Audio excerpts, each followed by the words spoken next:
Jack. All right. You got this stuff? Yeah. All cleaned and oiled. Oh, yeah. Beautiful. Beautiful. Let's get it on. Who are these guys? It's my theme music. Every good hero should have some. Hot damn, it's time to get down to the jam. It's time to get down, it's time to get down, it's time to get down to the jam. I said it's time to get down to the knowledge, gonna get on down with the know. On the morning coffee show, on morning coffee with Keith, here on Pop Culture Minefield.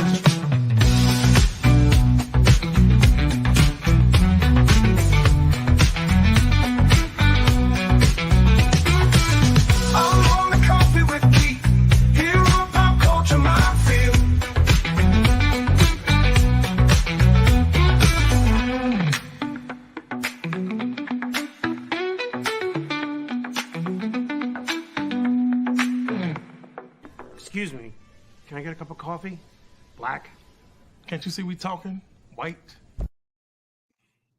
Good morning, everybody. And let me start out by apologizing that definitely technology and I aren't the best of friends. I got put through it because... He's saying that he is internet retarded. Yes. I popped back in and found out that not only did I have to update, but certain programs decided they weren't going to run correctly unless I downloaded more stuff. It's just like, oh, geez. Anyway. Hey! How are you, Gary? How are you, Martin? Did I catch you off guard? Little bit. But it's good to see you guys. Well, I'm only here to pop in and say good morning. Well, good morning. Good morning to everybody. I know it's been a while, had some stuff going on, and I am back for the attack. Yeah. I was worried we were going to lose Don Eckert. He got the coof, and on top of what is that called? Rhino, the RSV. It's usually attacks infants, but when it gets an adult boy, it kicks their ass. Jeez. Not made for people over 70. And he survived, man, because he's a tough old soldier. Well, that's good to hear, but still. Whew. Wow. Yeah, man. We don't need to be losing any more friends to that shit. Yeah. I think everybody's done with it. Didn't want to interrupt. I just want to pop in and say good morning, you buddy. I haven't talked to you in a little bit. Last time I talked to you, we were having dinner together. Yes. Well, lunch. A late lunch. Early dinner. We'll call it dinner.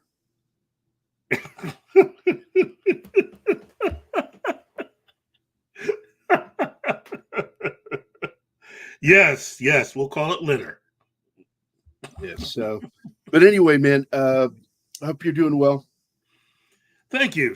I am actually all right today.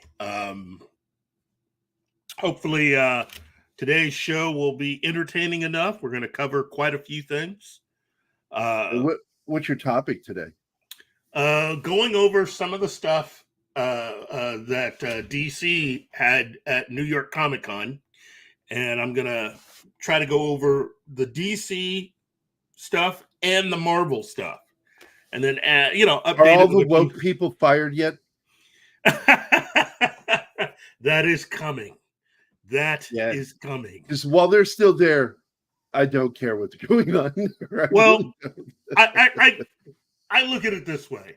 There is room for certain things, but as of right now, I'd say out of all the stuff that DC announced, the thing that I'm just not that excited by has been Lantern so far, because it looks like they are going out of their way to be as different from the comics as possible while still, quote unquote, staying with the comics. You can make fun of what Ryan Reynolds did, but as of everything that I've seen up to this point, at least they got the basics right with the story. Well, the characters too. They got the characters for the most part really. I thought they were really good. Mark Strong was perfect. Yeah, And, yeah. Oh shit, I forgot his name. Sinestro. He was perfect. Yeah, but for this one, they seem to want to set it in a small wilderness town, and they've already hired an actress to play Hal Jordan's girlfriend, and they're gonna have Jon Stewart dating the sheriff of the town, or at least kind of in a relationship with her. And I'm thinking, what does any of this have to do with Green Lantern? I mean, none of this sounds I want to add something here. Yeah. And then I'm going to pop the fuck out of here and let you have your show. Yeah. If I were to reboot, if I were to take over as the head of a company like Marvel or DC, when I use the word reboot, I would literally reboot it back to a period piece. Take all the books and start it all over and put it back in a period of time where they're forced to write something and do some fucking research before writing it. Yeah. I would love to see, imagine a guy working on his biplane becoming a Green Lantern, or the first fighter jet. Yeah, take it at least back to the early 1960s. I would go further than that. I would go back to at least the 50s, and I just think that there would be this real serious retro feel that they could keep going for a while. You'd have at least 3 or 4 decades before you got to the modern times. Yeah, but they couldn't. Yeah, they wouldn't allow. Nobody's got the guts to do that. No, nobody's got the guts to do that. They'll call it one Elseworld story for DC. I would definitely love to do that. Although my thing would be to spend a lot more time with the Justice Society if I were to do that, and with those versions of the characters before I even brought in any of the newer Silver Age characters. I would want to spend as much time with the JSA as possible and build those characters up, because they are really. Couldn't you imagine if you had that in the 50s? Oh, geez. They could just reboot it and make all the superheroes a period piece dealing with real issues of the time. Yeah. That so many were fighting for, but they do it wrong. They do it all wrong. Yeah. So anyway. Well, let me at least ask you this. Let me ask you this. Because, you being a fan like me, what do you think, at least as far as Marvel's concerned, about not having Mahershala Ali as Blade? I mean, what do you think about that? Considering how much... Oh, it's Andy Morrow. Hello, Andy. What? Yeah, I see. Austin One is here. Andy is here. Shanatsky is here. Calling me Jive Gary. My good buddy Mephisto is here. Goddamn, I love hanging out with that guy. It's like hanging out with you. Hanging out with him is like hanging out with you. It's so much fun. He came in and hung out with us yesterday when we did Renfield. Cool. So anyway, Jive Gary. Well, I did write the theme song, which I promised you. I'm making a new version, full version, that's going to be 3.5 minutes long, just for your brother. Thank you for reminding me. I am the worst brother of all time. First of all, let me start out by at least saying happy birthday to that particular brother today. James? Today is his birthday. Everybody is celebrating technically. Absolutely. His birthday. Stand up, James. He laughed at that, I guarantee you, if he's listening. Oh, yeah. Wolverine 626 says, get rid of Ali. He's too old and never screamed Blade. You know what? There's only one Blade.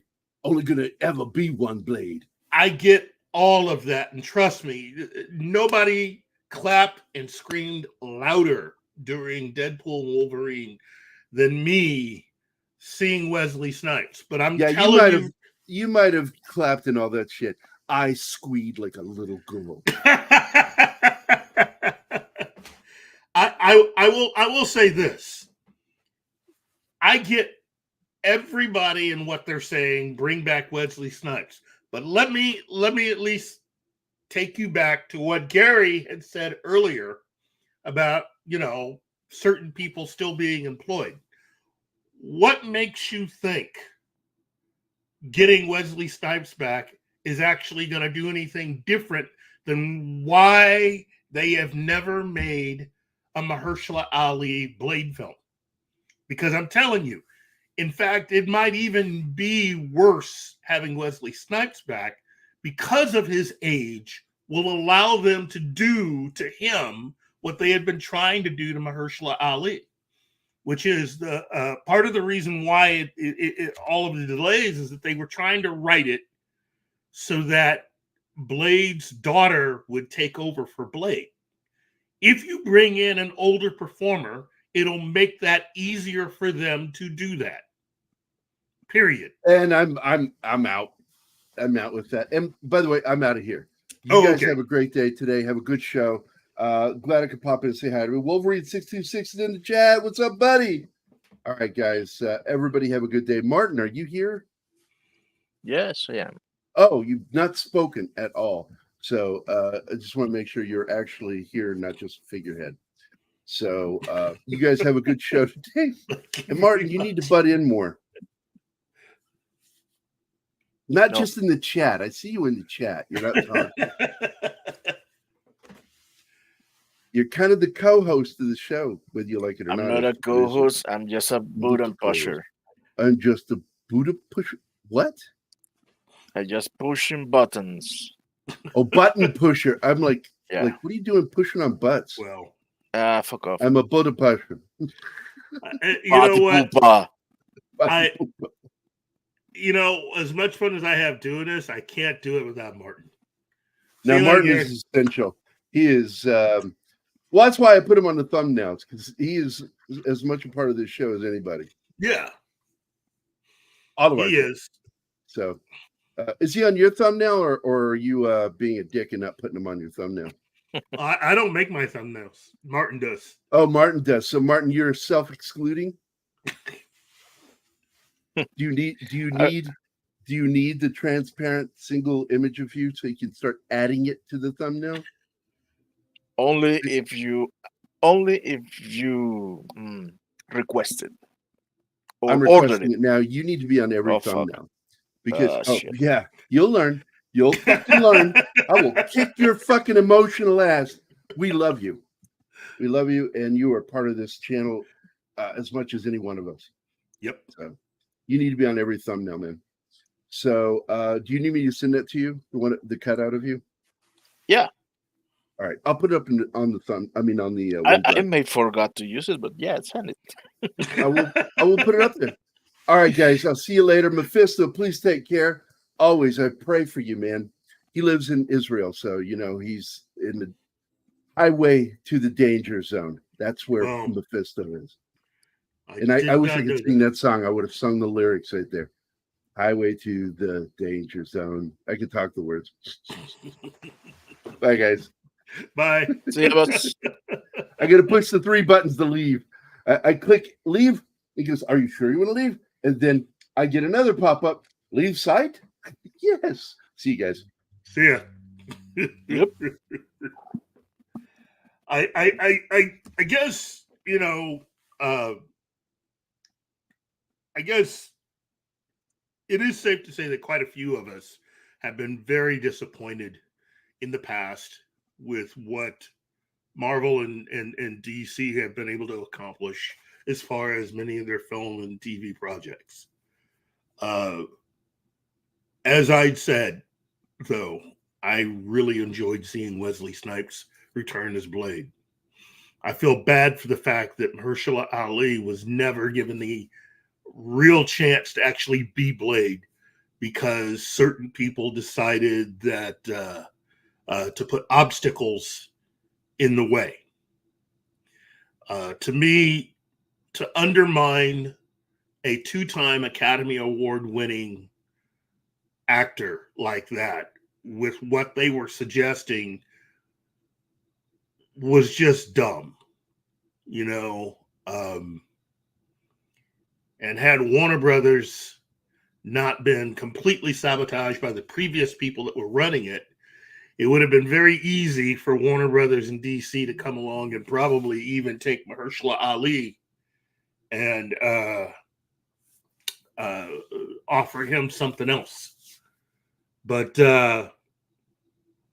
as it stands right now, I'm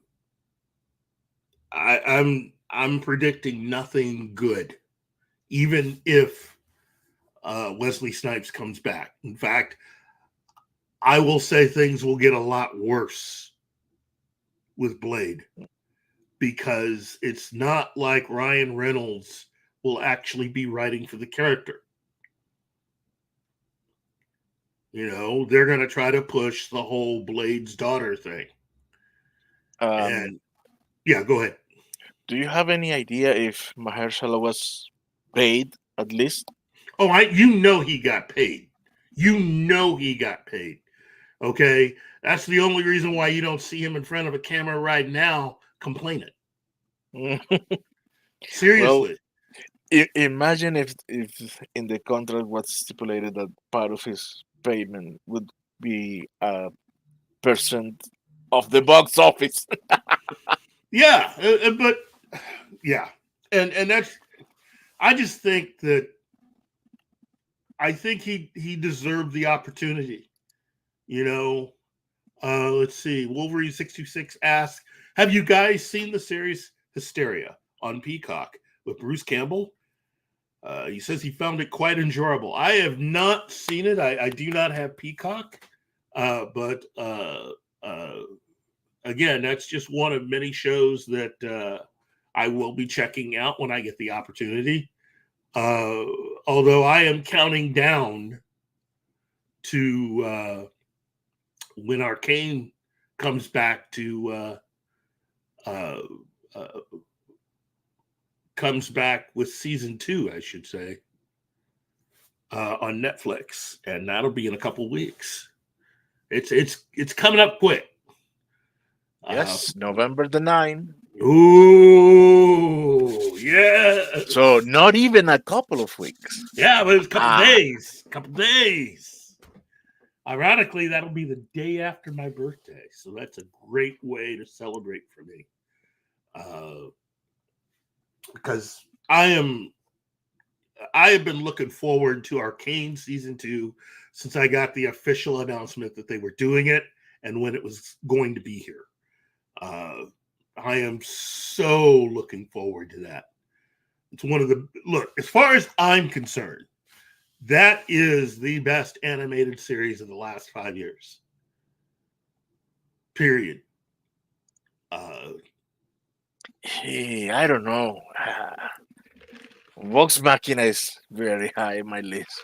I'm not saying about I'm nothing against anything or anybody else, but what Arcane did pretty much took animation further, and I can definitely say that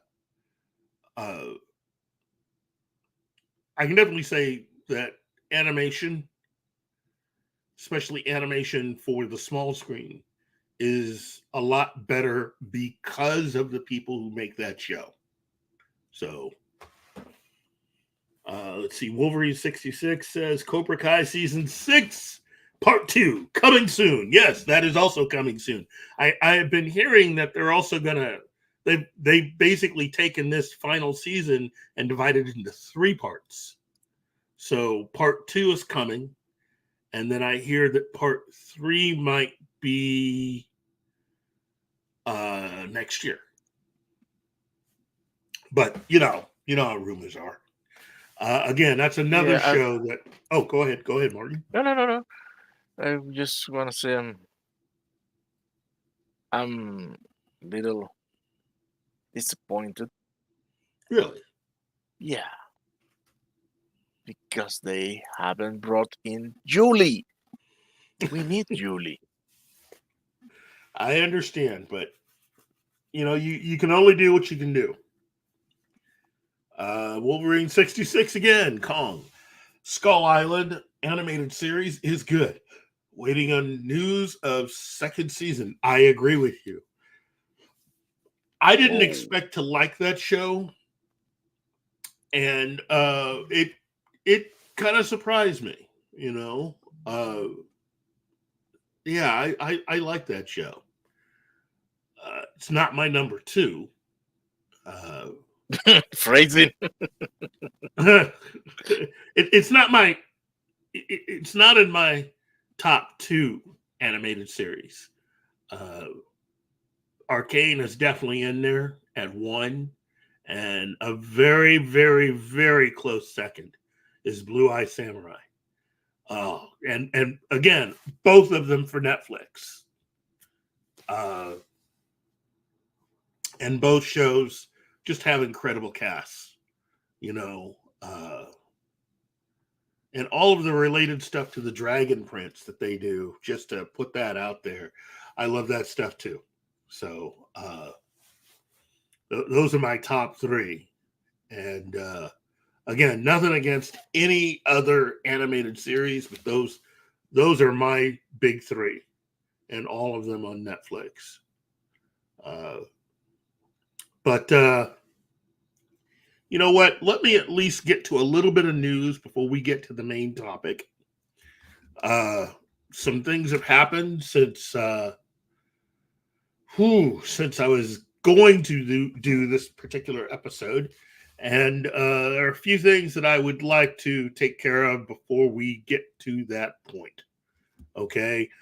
First and foremost, for those who haven't been paying attention, there's actually something out there for those of us that grew up in the 80s. And it is really, really cool to see this. I only found out about this just the other day. Turns out this has been out since, I think, early in October. And it's kind of exciting to see something like this. But you know how much I love Batman 89. Yeah. That is amazing. And it's a really good movie. And I was happy with all of the attention Batman 89 got when The Flash came out. Well, turns out that author John Jackson Miller has a very special surprise for those of us that are big fans of Batman 89. Oh, It's a brand new book called Batman Resurrection. This book is this story is situated between Batman 89 and Batman Returns. And it is well, here, let me give you the premise here, because I wanted to look this up to make sure I got it right. I enjoyed it. I want to read this. But the premise of the book is this. After the events of Batman 89, Gotham City is still in the clutches of the Joker. Even after his death, what's left of Joker's gang continues to terrorize the city, and opportunists such as greedy millionaire Max Schreck come out of the woodwork. Victims of Joker's toxic chemical Smilex crowd the city's main hospital. Bruce Wayne's obsessive need to protect Gotham drives a wedge between him and his newspaper journalist girlfriend, Vicky Vale. Batman discovers an ever-growing evil being organized and orchestrated behind the scenes. This also leads him to investigate the biggest mystery of all. Could Joker have somehow survived? yeah, right. I mean, didn't you see that fall? Yeah, I know. Let's see. This was okay. According to this, Batman Resurrection was announced in April of 2024 as a follow-up novel to the 1989 film Batman, and was being written by author John Jackson Miller. Miller said, "There are dream projects, and then there are projects you never dreamed were possible. People always ask what world I wanted to get the chance to write in. I never named Burton's take on Batman because I never imagined it could happen. But PRH editor Tom Holler found a way." Miller further revealed that the 1989 film shaped the writer he had become, mentioning that he saw the film in the theater 12 times and wrote college papers and comics magazine articles about it.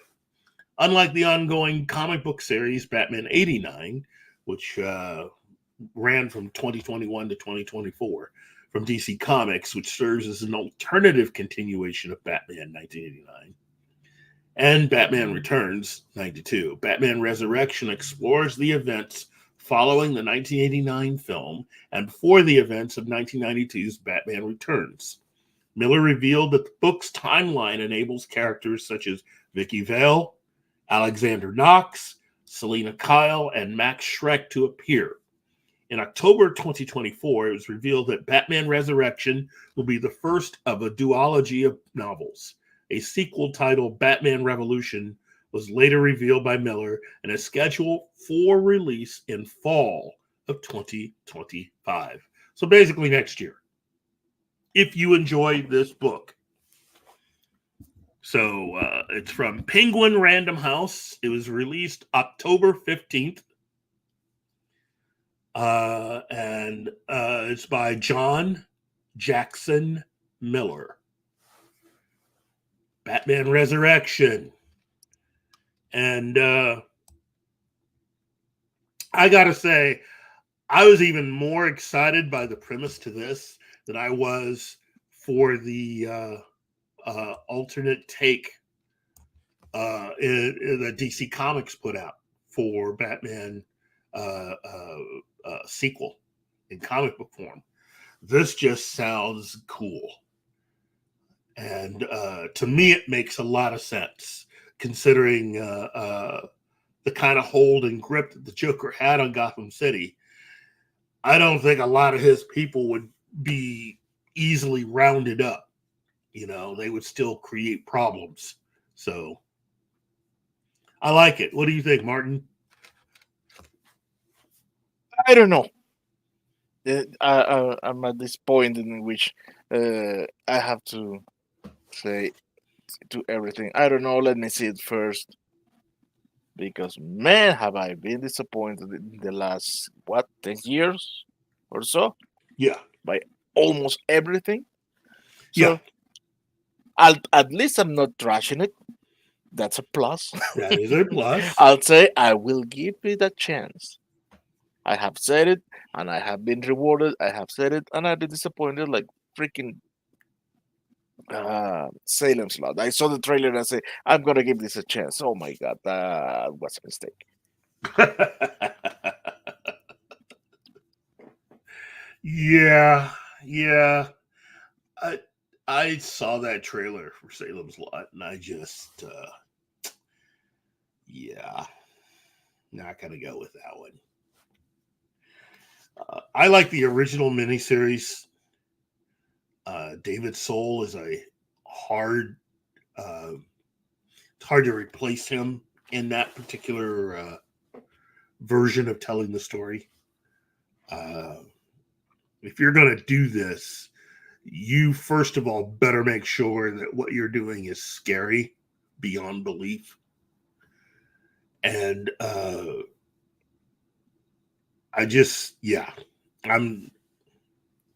that trailer for this new version of it just doesn't do anything for me. So, no, I got baited. Absolutely. I watched the trailer and said, "Oh, I'm gonna see this." Oh, fuck. Yeah, it's tough, my friend. It is. It's tough to find stuff to spend our geek dollars on. And as we head into the holiday season, wow. Let's see. Not only the dollars, man, your time at our age, every Yeah. second is precious. Yes, it is. Let's see. Yeah, Wolverine 66 says, I wonder if this book has any connection to the Batman 89 comic. I doubt it. You'd be right. Shinatsky says Prince's music resurrects him. That'd be kind of cool. Let's see. He becomes the Batman Joker from the Prince out. Wait a minute. There might be something there. Anyway, let's see. Wolverine 626 says Terminator Zero is a good animated series. I will be checking that out. I Yeah. I already saw it. What did you think? 5 out of 10. And that is just because it ended well, but it starts the first like 3-4 episodes. I didn't like it at all. So if the 3 or 4 first episodes were as good as the final part of the show, I would give it an 8. But that beginning, that I just kept on because it's Terminator, and I wanted to see the whole thing, mainly to see if some of my the ideas or theories that I was having during the show were correct. Yeah. Because I'm telling you this, I as much as fan of the Terminator franchise that I am, yes, I like Genesis. I couldn't with Dark Fate. So I have my limits. Yeah. But yeah, I would say watch it. Don't let be discouraged by the first parts, first episodes of the show. Keep pushing on. It gets better, much better. Okay. I like that. Okay. Oh, yes, Wolverine, but I am not willing to experience how terrible it is. Wolverine 66. I won't do that. Yeah, he says Dark Fate was terrible. Dark Fate was different.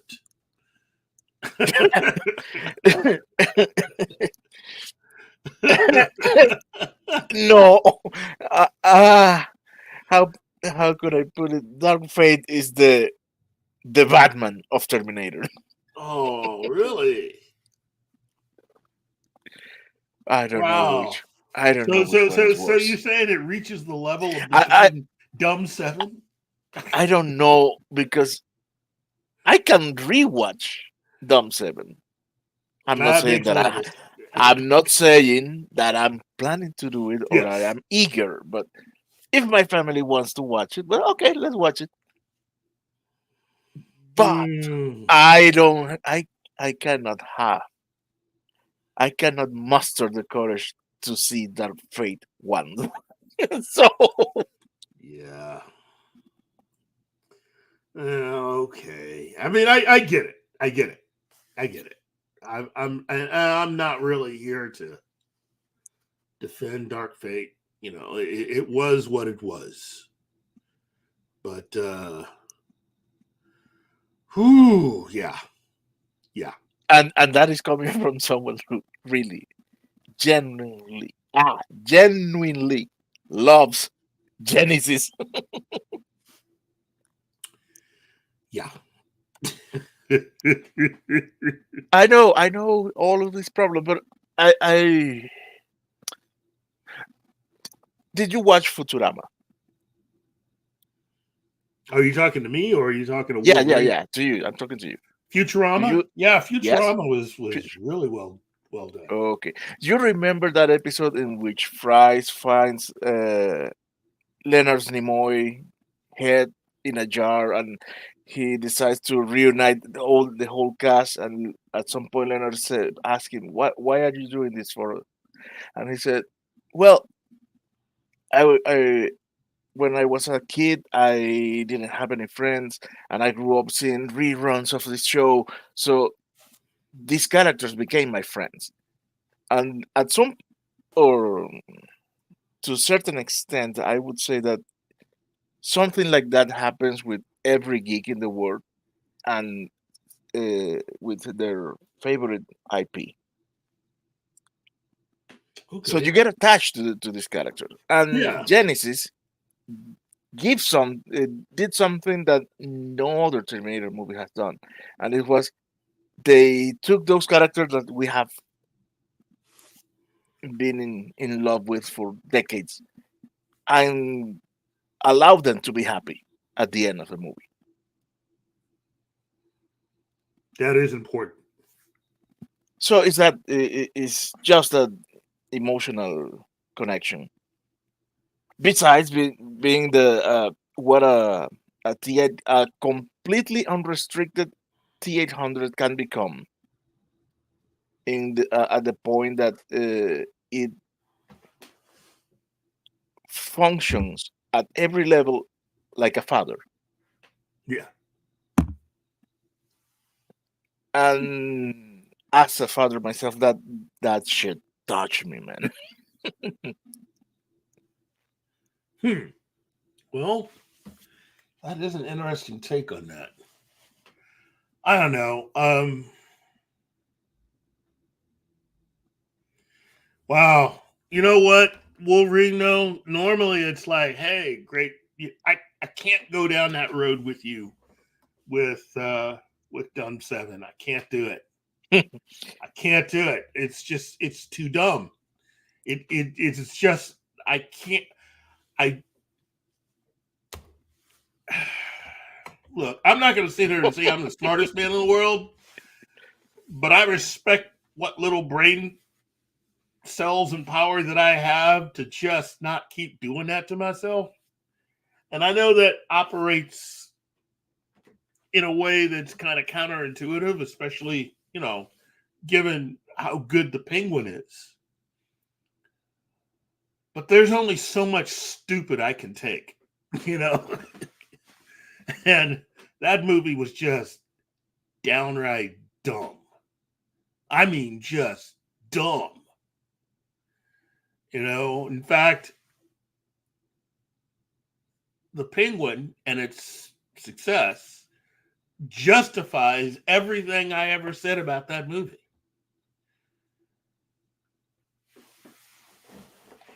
So, there was no real thought put into that film.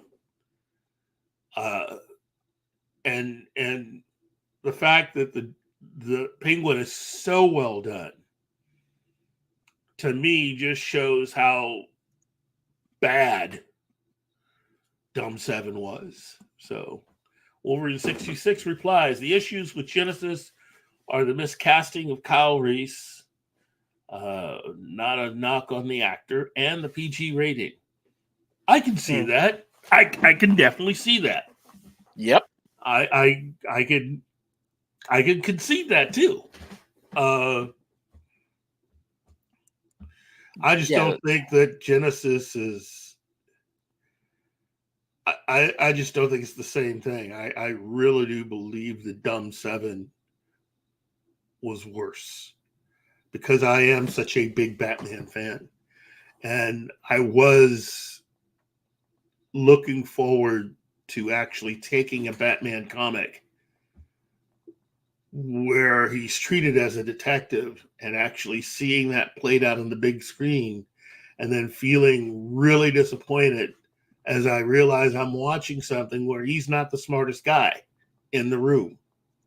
But hey, it's only year 2 and we can use that as an excuse to put up some really bad stuff. I mean, Okay, That okay, excuse gets old with me. So okay. He may be Batman for only 2 years, and that can let's give that those 2 years allow him to be as dumb as he is in the movie. oh no, I can't But do it, Martin. I how can't do many it. years have been those cops being cops that they get their subject and do not unmask him? Yeah, but here's the thing, though, Martin. In fact, he was in that containment cell with all his gadgets. Yeah. Here's the thing, though. Here's the thing, though. And for years with Batman comics, this has already been established. He did have some training in being a detective. It wasn't like, the way they made it seem in the film is that he's having to piece stuff together. No, he's already had some training. Every discipline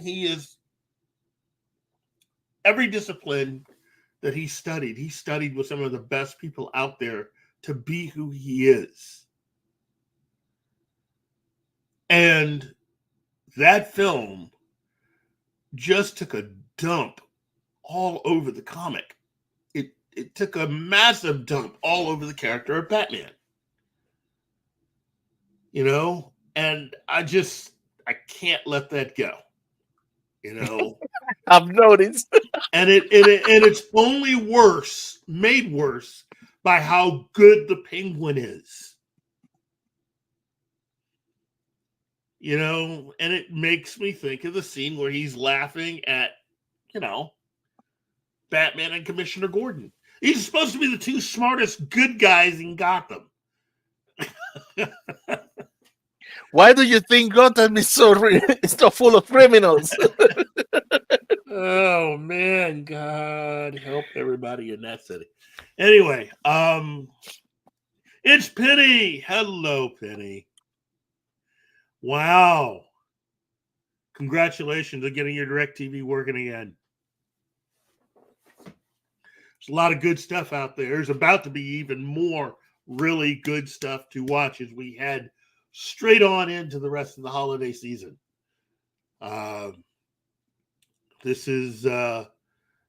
You're entering my time of the year now. I love this time of year. Just nothing like the fall and the leaves and how cool everything is getting. And, the exception of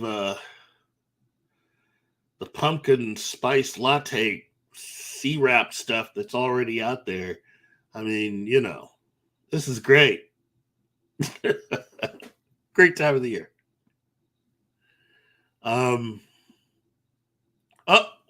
Okay, wait a minute. Wolverine has a point here that he wants to make. The Batman never established that Bruce traveled the world, learning how he did in the comics. The Batman prequel novel established himself as self-taught and fight trained by Alfred, which is even dumber. This just gets dumber every time I get more stuff about it. It's like, oh man.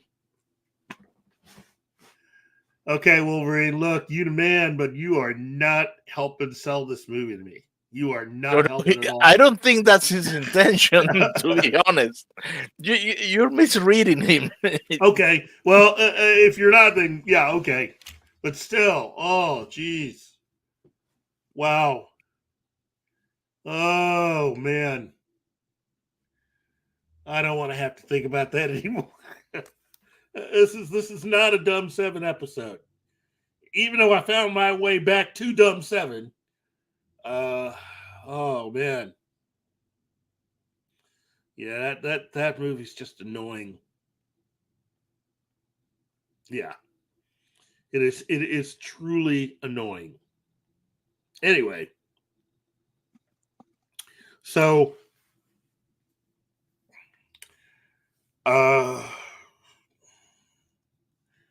let me just wrap up the news segment here. And just say this.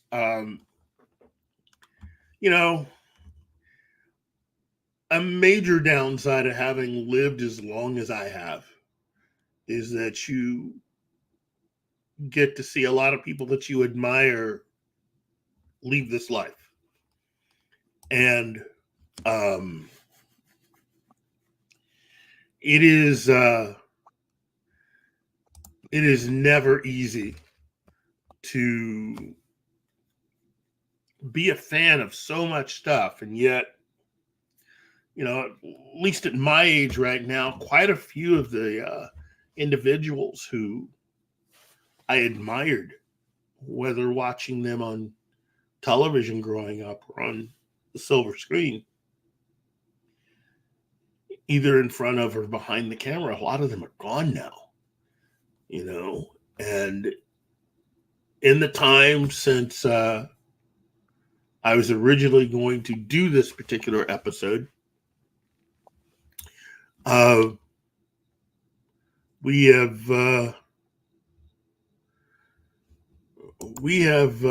lost two more. Two people that I felt really contributed to fandom, and I just thought that really they were the people that really just they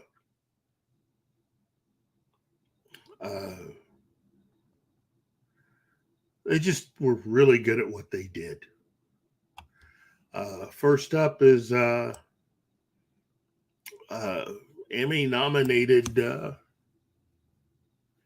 think she may have even won, writer, creator Jerry Taylor, who co-created Star Trek Voyager. I think that what she was able to accomplish as the co-creator and showrunner of that particular show was amazing.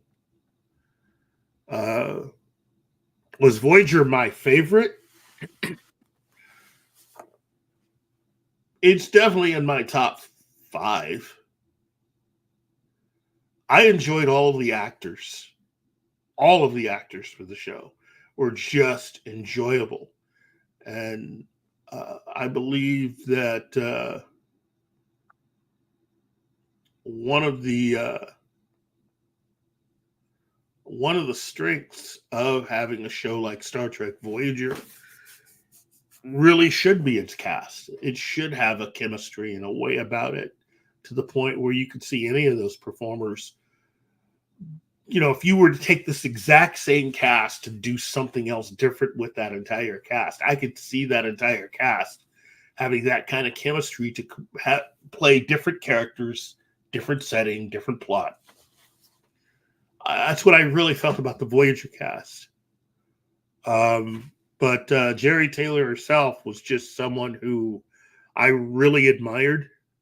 I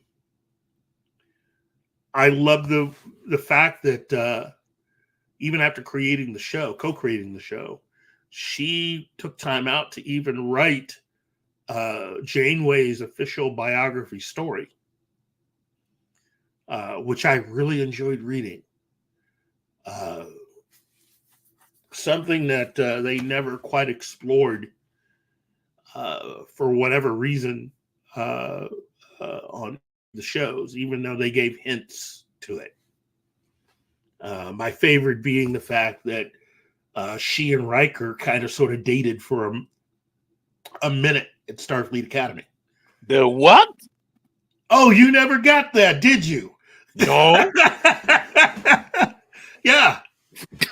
Yeah, there's a reason why there's an episode of Star Trek Voyager where the crew and Janeway meet up with Q. And there's a reason why Riker appeared. Well, I should say Riker appeared. Seemingly he was plucked from where he was and put on the Voyager as part of their whole thing. At the end of what they did in the plot of that scene, when Q undid everything, he also took any memory that Riker had of the incident out of his mind. So he never realized he was on board the Voyager.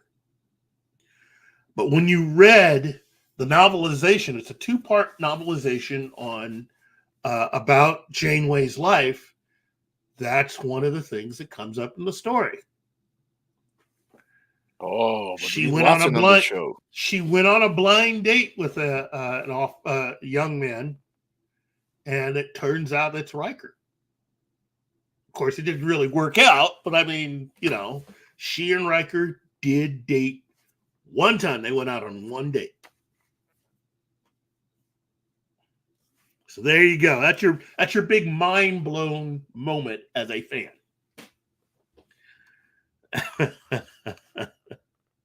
But yeah, it's I really did admire her and the rest of the people that worked on the show, but especially her. Let's see, according to Variety, let's see, Jerry Taylor, the Emmy-nominated producer, showrunner, director, and writer known for her work on Star Trek The Next Generation and Star Trek Voyager, which she co-created, died. She was 86. She actually died on the 24th. Taylor joined the Next Generation team during its 4th season in 1990. By its 6th season, she was promoted to co-executive producer alongside Rick Berman and Michael Piller. She then served as the series' executive producer and showrunner for its 7th and final season, for which she earned an Emmy nomination for Best Outstanding Series. Taylor went on to Taylor went on to create Voyager with Berman and Piller and served as the showrunner for the first 4 seasons of the series from 1995 to 1998. She later worked as a creative consultant for the show's final 3 seasons. Taylor penned more than 30 episodes across the Star Trek franchise. She was most proud of the Next Generation episode, The Drumhead, according to the official Star Trek website, which was a very well done episode of a caliber, both in terms of writing, that you will not see on any Star Trek series created after 2016.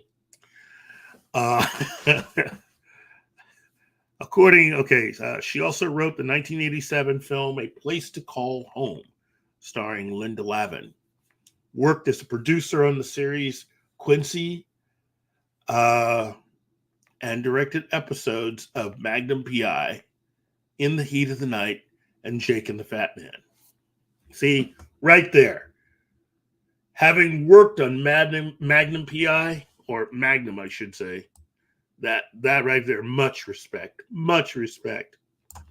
She received a story by credit on 3 episodes of Star Trek Deep Space Nine and wrote 3 Star Trek novels for Pocket Books. Let's see.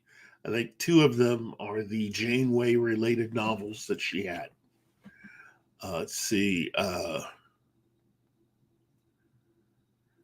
Taylor was born Jerry Cecile Sauer on June 30th, 1938 in Evansville, Indiana, to Father Robert and Mother Rua. She graduated from Indiana University and received her master's degree from California State University, Northridge.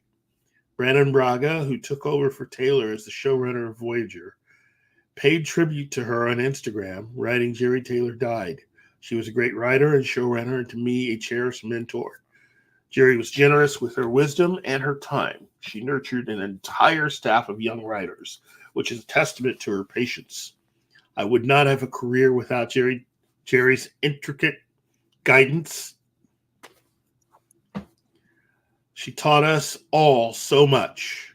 Her memory will live on in many ways, but perhaps most of all in the character of Captain Janeway, who reflected the best dimensions of Jerry herself.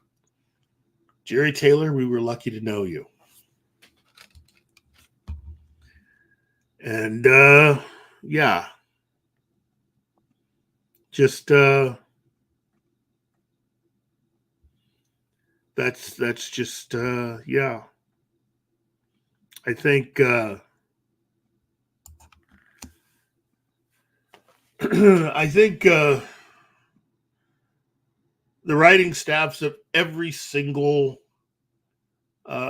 K-Trek TV show would have benefited having someone like Jerry Taylor work on them. Those shows probably would have been a lot better. A whole lot better.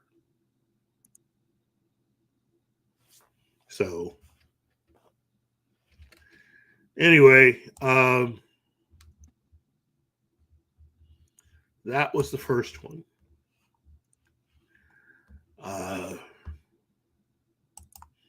And as I said before, it's difficult to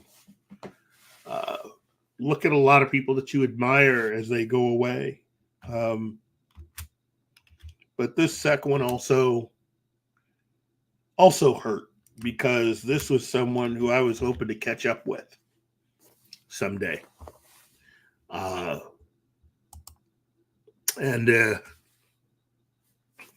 this is actor Ron Ely. There are some of you who probably don't recognize the name, but let me tell you something. In 1966, when Star Trek premiered, there's another show that premiered around that same time.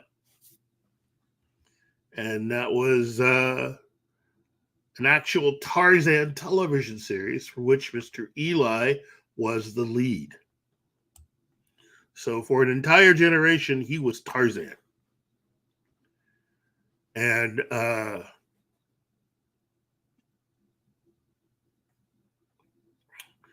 were a lot of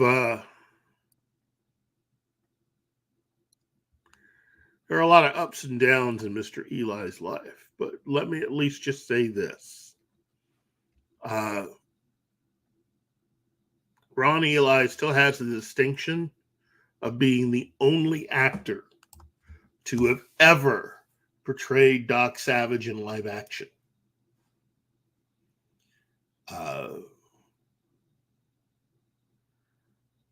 And as a fan of that character, I will always be grateful to him for that. As I said before, I was hoping to catch up to him at a convention. I've tried to make it a point of mine to at least try to meet all the people who I grew up watching and admired, and all those who tried to work behind the scenes on a lot of the stuff that I watched a lot of when I was growing up. And I was hoping to get a chance to catch him, since I've already met Shatner and Nimoy and a few others. But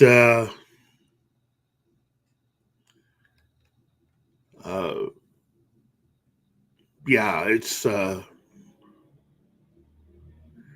just different now. World's a little different now that Doc is gone. Anyway, Ron Ely, rest in peace. We have one more. I know. Now this lady, I gotta say, again, another person that kind of ties into Star Trek for me, and someone who, again, I was hoping to catch up with, and that is Terry Garr.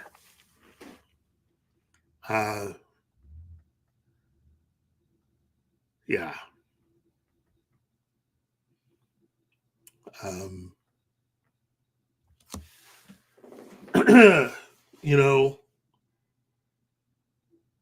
When I saw her on Star Trek,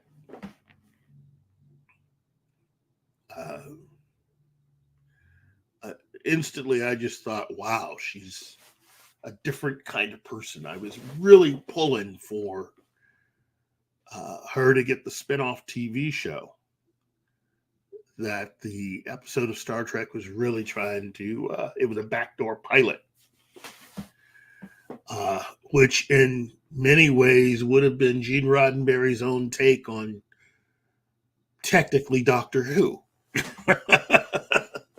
That's what I've always thought about Gary Seven, and the adventures that they were having with him.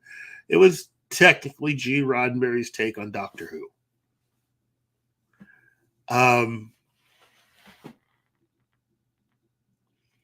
But I found out years ago that, like me, she was from Northeast Ohio. And I guess that's kind of what I clued in on in her performances, that she just seemed like a normal person that just happened to be an actress, but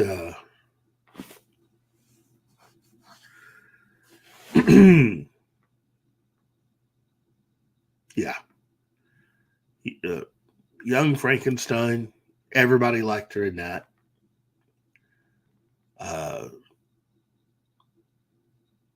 Mr. Mom,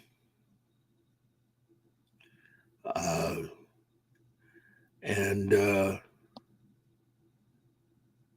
Tootsie. Close Encounters. Oh, of course, Close Encounters. And you were saying Tootsie, right? Yeah, Tootsie. Yeah. But wow, she had an incredible career. And again, I just Batman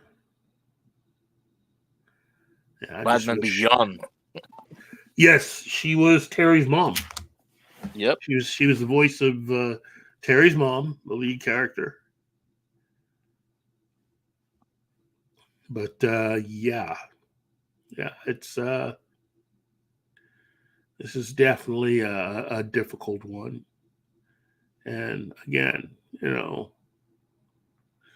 homegirl from Northeast Ohio, much respect,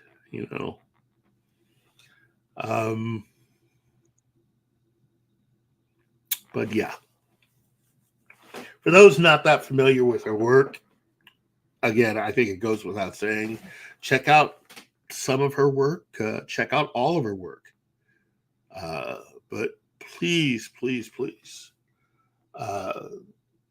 don't skip any of the stuff that really gets mentioned a lot in a lot of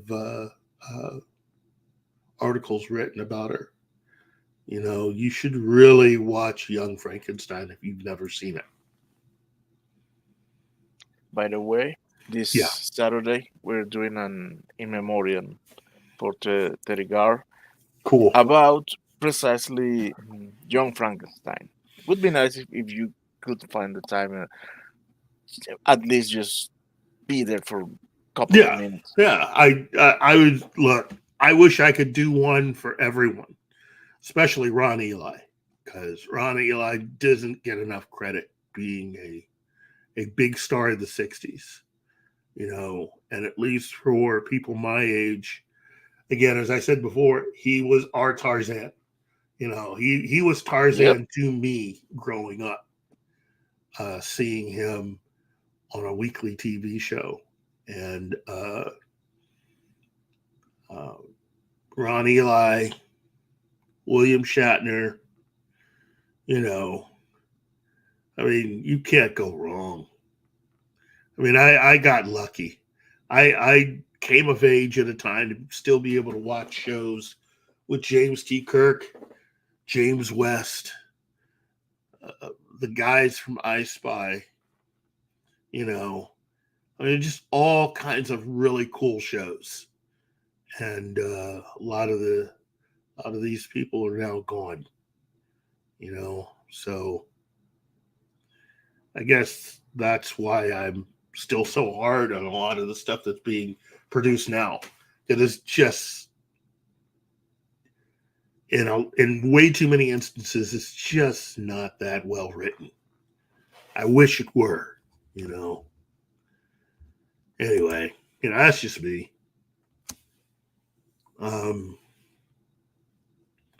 Let's see.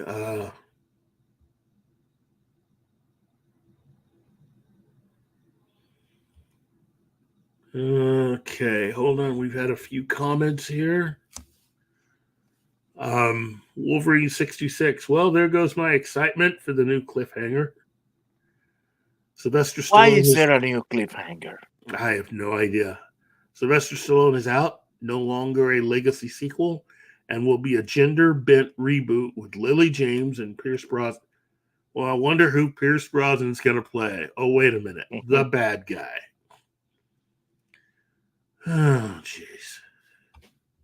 There's no reason to do a gender-bent reboot of that. Seriously? I mean, here's my question. Considering how well the movie did, why is no one going out of their way to make a sequel to Salt?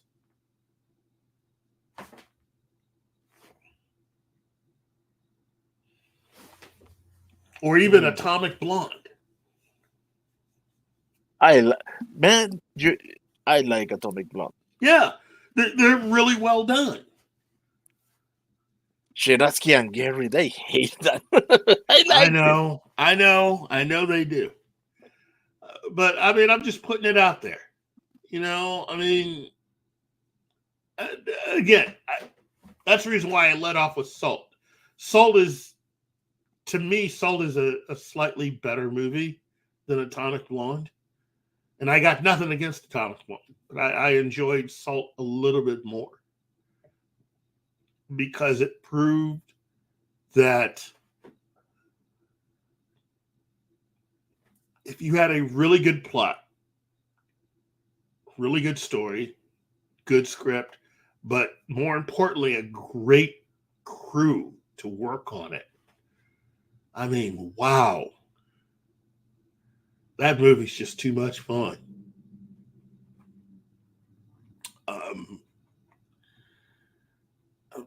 I don't know. I just don't know. I gotta admit, I haven't seen Salt yet. You've never seen Salt? Nope, it's been on my shelf collecting dust for years. I don't know why. I don't know why. I think the because she had another one with Johnny Depp, The Tourist. Oh, no. They went out very close to each other. I saw The Tourist and I was absolutely bored, almost to my death. No. And then I assumed that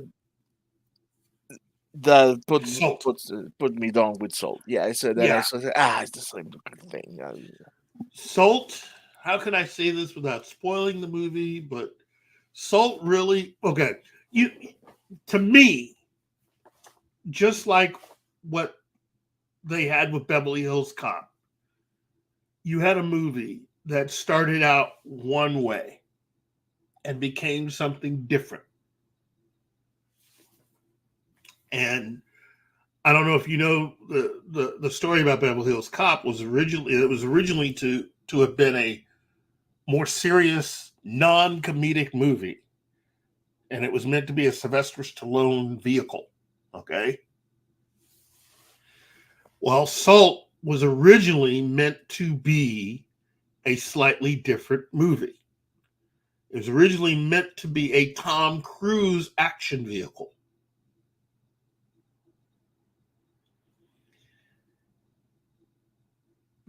Unlike Beverly Hills Cop, though, Tom Cruise actually did make a suggestion. He had to make a decision between two movies. He decided he wanted to do something slightly different. So he made the movie Night and Day. And That one. And suggested that maybe they should go a different direction with Salt and put a woman in the lead. If I remember correctly, I think he did mention Angelina Jolie for the lead. So, and I'm glad he did. I'm glad he did. Because I enjoyed both those films. But to know that Salt was really a different movie, but by that one suggestion, it really was, I think it raised it a little bit, and it added to the tension of the movie in making the lead character a woman. And I just, I've always loved that movie because Angelina Jolie is a total badass. She literally can do anything she wants. You know, she can become whoever she wants. And it's that kind of, it really is. In watching the movie Salt, you can understand where the people who made Atomic Blonde got at least one or two really good ideas from. Oh, the Peter Venkman fan site. Howdy, howdy. And you know what, Wolverine? I can see that. You know, you don't have to be a fan of Angelina Jolie, but that movie kicks some serious, just backside. That movie is so much fun. You know, I was going to say something else, but that might be too much of a spoiler for someone like Martin who's never seen the movie. But don't worry. That I will forget.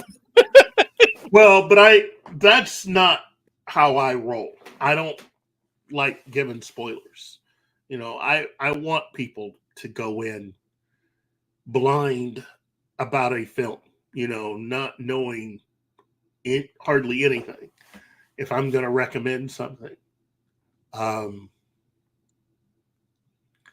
Gap After Dark says, Happy Halloween. Hello, Keith and Martin. Hello, everyone. Hello to you, Gap.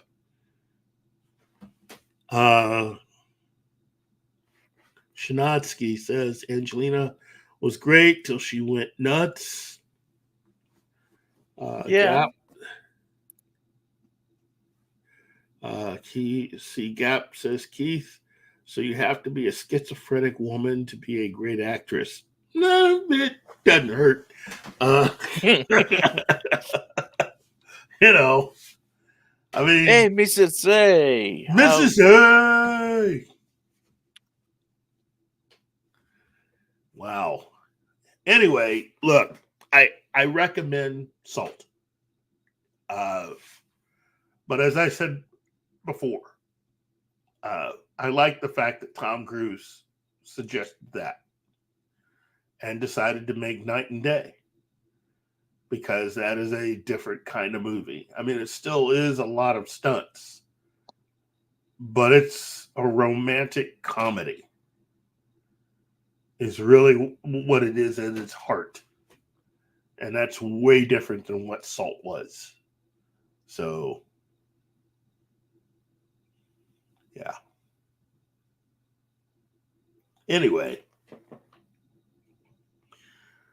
So, that brings us to the big topic today. And Shanatsky, I agree with you. Shanatsky says Salt was fun. The last Jolie flick I really liked. And Mrs. A says YouTube hates her and doesn't give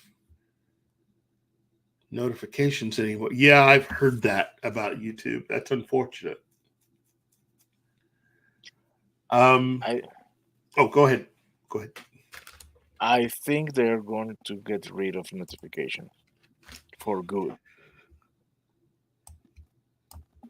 Yeah. because they are testing some changes in the main page. They want to make it look like Netflix. They don't even want to show the date or number of views of each video. So I wouldn't be surprised if they take notifications away. They don't want you to watch what you want to watch. They want you to watch what they want to watch. Mm-hmm. Hmm. Yeah.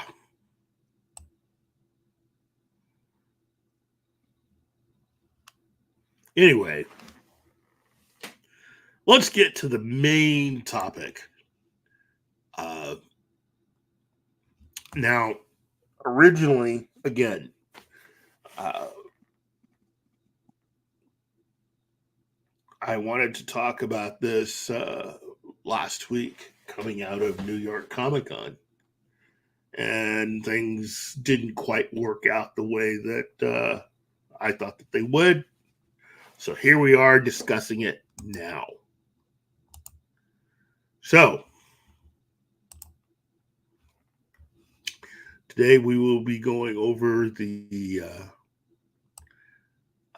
post, everything that was everything announced as far as DC goes from New York Comic Con 2024. And I gotta say, there's a lot of really cool things that have been announced. But if I had to pick one thing that I really liked and one thing I'm kind of wait and see, and one thing that I wasn't a big fan of, this list, it's a good example of that. I mean, it's just yeah.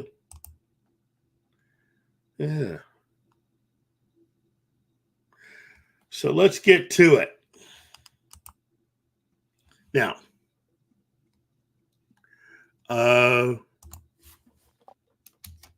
so yeah, we will turn back the clock a little bit to New York Comic Con and the fact that Warner Brothers and DC,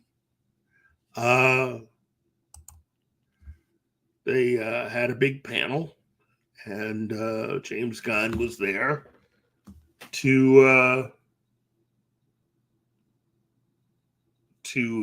basically introduce a few things, but also clear the air.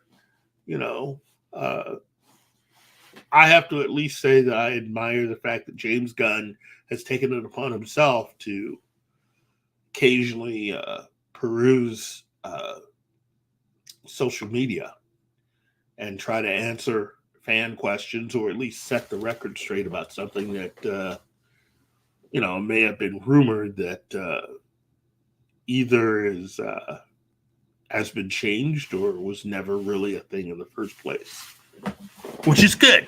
I think everybody should do that.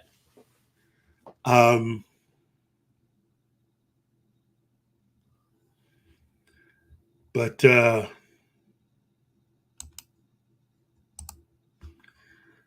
here, let me do this. This should help. Now, some of this from this article is stuff that we had learned before, and some of it is kind of new. A few announcements. Let's see. So this is from Cinema Blend. James Gunn explains how his DCU will incorporate DCEU moments into its official canon, and now I am so confused. Now, the beginning of the new DCU under James Gunn is almost here. The animated Creature Commandos show debuts before the end of the year, which will be followed next summer by one of the most highly anticipated 2025 releases, Superman, the first of several upcoming DC movies already announced. These will launch an entirely new DC franchise that isn't connected to any of the previous films or series, except for the ways it's connected to the previous films and series. The implication was always the new DCU, whose first chapter of the story is called Gods and Monsters, will be a complete reboot of DC on the big and small screen, with a new Superman, new Batman, and everything else. That's not entirely the case. Speaking at New York Comic-Con panel via comicbook.com, James Gunn says that some elements of the previous universe will be canon if they are specifically mentioned as being so. Gunn said there are references to things that happened in the past, and those references then become canon in the DCU because we mentioned them. Oh my god, that doesn't sound good. Well, that's the thing, though. Look. Let me explain something. James Gunn's plan is a lot like the original plan that Warner Brothers had from the early 2000s. Okay? And to me, it's a sound plan. Meaning that, as I have been continually putting out there, I do not believe you have to spend 10 years setting anything up. I have never been a believer in that. It is not that I said that it's not useful or that you shouldn't at all do it. That's not what I'm saying. What I'm saying is you don't have to spend 10 years setting stuff up. You really don't. If you know what you are doing and what you're writing is of quality, you really don't have to do that at all. The problem is that you've had stuff that just never really penetrated with the audience. And I'm talking both the MCU and DC here. I mean, yeah, the MCU had this whole thing where, they success after success after success, and they made a lot of money. Yeah, they have. But you know what? One of the key architects to them being able to make the transition from just being who they are to where they wanted to go next is now running DC. And it seems like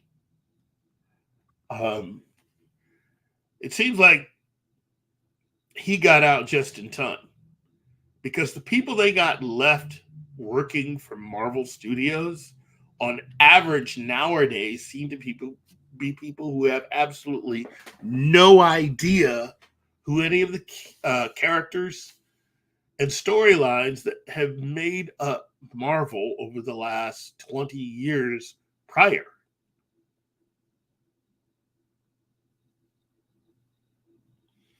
I don't know, kids. I mean, they're going out saying this is a complete reboot, but we're gonna take bits and pieces of other movies and say, do you have any idea the amount of confusion that's going to put Yes.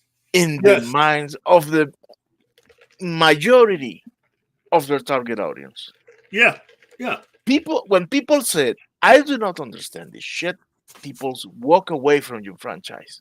Mm-hmm. That, to me, I keep saying, this approach is a mistake.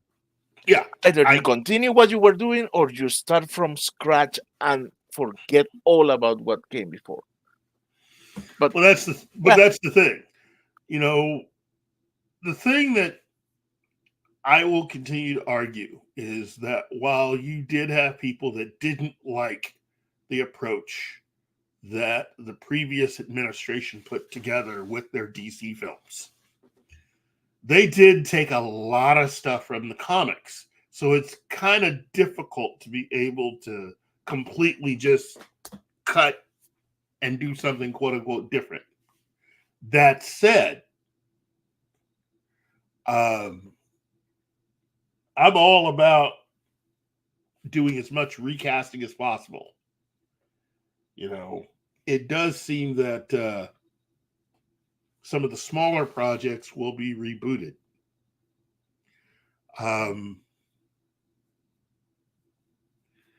And one of those projects that's being held over until James Gunn can really, I think, work his magic on what it is Blue Beetle. That's one of the DCEU projects that will be making its way,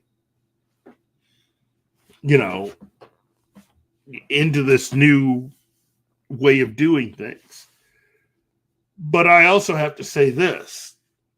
What ended up happening with Warner Brothers was really because the people who were in charge of guiding the DC films got stupid. They started doing stuff that made no sense. And it became like a domino effect. You had a combination of some really not good executives, and you had bad luck, bad timing, mixed with all of that stuff. Again, DC was originally going to start with Justice League. That was going to be the beginning. And to have the creator, the father of Mad Max, be the guy to do it. To this day, I still am just thinking, how can nobody else see how cool that would have been? But kid, you have to do all those origin movies because nobody knows who Superman, Batman, and Wonder Woman is. Yeah, that's the reason why they were going to start with Justice League. Of course, it makes sense. Everybody knows these characters. Yeah, everybody knows the characters. All you had to do was start with Justice League and blah. But you also had certain fans, a lot of the Marvel fans. Oh no, you have to follow this formula. You have to do exactly what you got to do it exactly the way we. No, you don't. No, you don't. You do not have to do it that way. I don't think the public would have had that reaction. I think that was bullshit from the executives. No. I agree with you to a certain extent, but I also saw, look, I was a part of a lot of discussions from back then, and I was saying the same exact thing. You didn't have to do it the way that Marvel was doing it. And my argument was the same as it is now. Overall, prior to the rise of the MCU, you go around and you ask people who a lot of these heroes are, there was a higher known quotient of the characters from DC than there was Marvel at the beginning.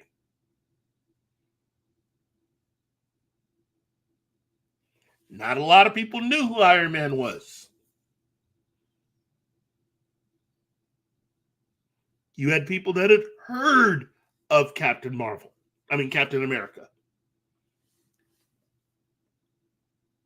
Kind of weak on that whole Thor thing. You know, I mean, again, It's easy to sit there going, oh, yeah, it was going to work from the beginning. Nobody knew that. Nobody knew that.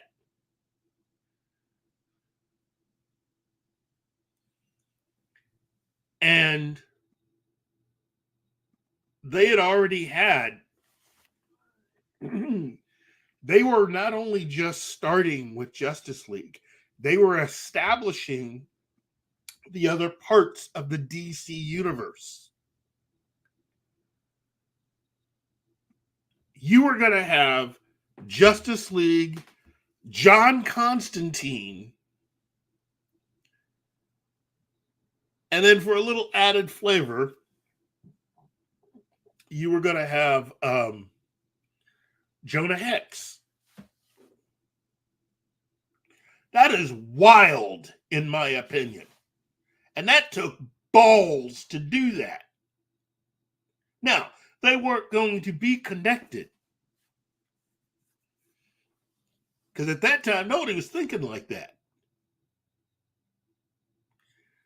But it definitely took balls to do it.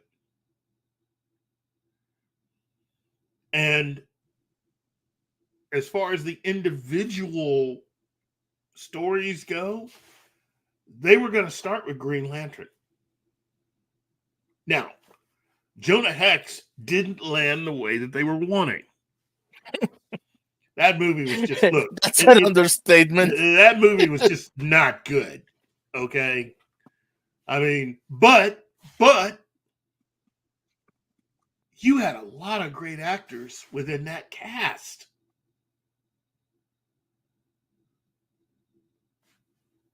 Many of them would go on to become major members of the MCU.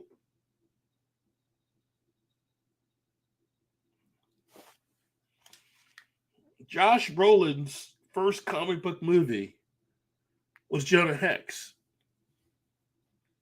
for DC.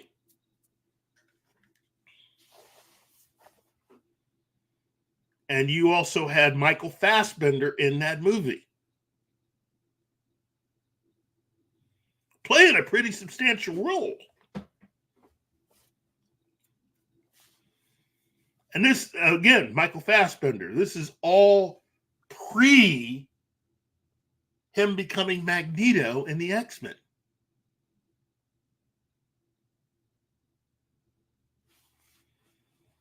And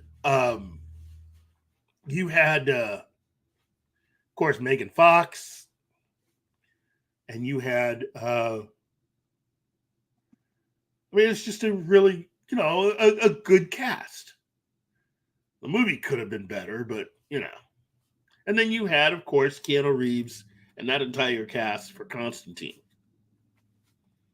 Now, you got to understand something, because this usually gets mixed up. Or really, in this case, it doesn't get acknowledged.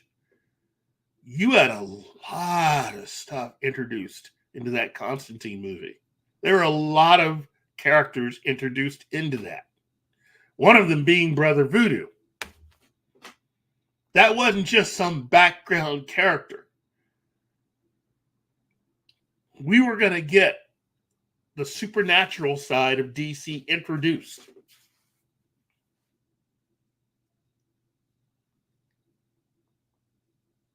And the movie just didn't perform. Now it's a cult classic. It's a good movie. Granted, Keanu should have bleached his hair, but it was a very good movie. Well, that's because the person... Look, Keanu was never going to be allowed to bleach his hair. And that was not the problem. The problem wasn't the fact that Keanu didn't bleach his hair. The problem was the fact that the person who Warner Brothers thought was going to help them be successful was in reality the person who ultimately never would have placated the fans, because that's not what she thinks her job is. Care to explain? Yeah. Or to elaborate? Yeah. I will elaborate.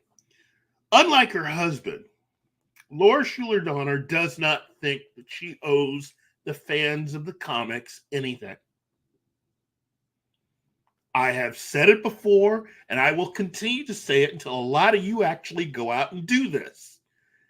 If you go to the special features of the first X-Men movie, a lot of you own a lot of that stuff.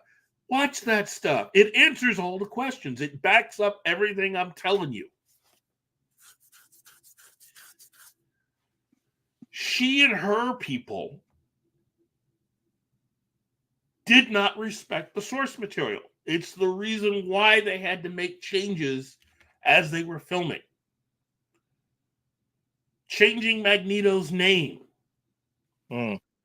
Stuff like that. There was a lot of stuff. Look, if Laura Schuler Donner had her way completely, that X-Men film would not have been as big. Because the X-Men fans would have torn that film a new one.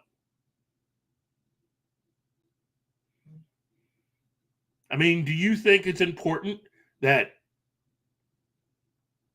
Bruce Wayne is Batman, or that you change his name to Michael Wayne? Well, it's not that big a deal. His name's Michael. He's still Batman. Well, they tried that shit with Joker too. Joker is just a mantle. Okay. But that's what I'm saying. That was her point. That was all of their point of view. Everybody that was affiliated with the studio, that was brought in to just make the movie, that were not fans of the source material, that's how they thought.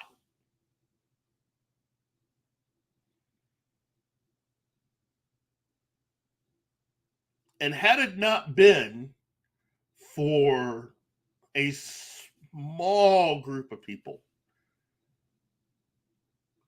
who decided to rebel against what Laura Schuler Donner and the rest of her people were trying to do with that movie, that film would have been a disaster.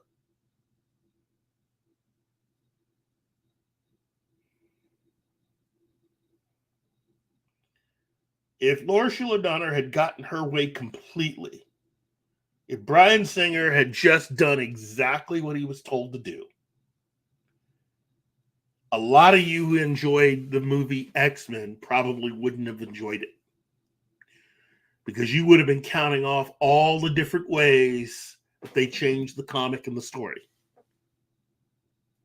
Oh, I still do. And trust me, you do see changes within the movie, but I'm talking obvious changes, like ones that would have made you just go, why did they change that? Because they don't see it the way that you do. These people really do not see what the fans see. So it's not that important to them. And X-Men is one of the main reasons why Marvel Studios exist. Yeah, basically, yeah. You know, how Marvel got treated by Fox and by Sony led to the creation of Marvel Studios. Because prior to that, the idea is all the studios acted like, you've got all these characters? Well, yeah, okay, we'll take your characters, but you should be happy because we're doing you a favor. We're gonna take your little kid book here and we're gonna turn it into something real. Okay, we're gonna do you a favor here. That's the attitude. They look down their noses at this stuff. They never would have treated it seriously. And I say again, Marvel got lucky.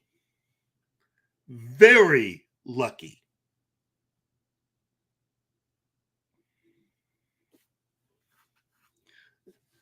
DC was never going to be lucky because DC had been part of a corporate owned massive giant since 1975. Their ability to have their own individual thoughts and the way they do things, that was never going to be a thing. What that also proves is how powerful the concepts were.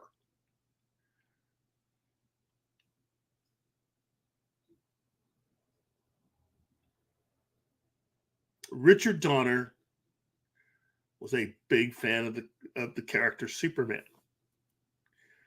Although his love of Superman was mainly predicated on what he got from Hollywood, because he grew up with the original serials. Thus, the reason why that actor is in the movie. But the concept of Superman is so strong. You know, it's so strong. It defied all odds. Well, that and the fact that, you know, you had some people that really did care. One of them being the director.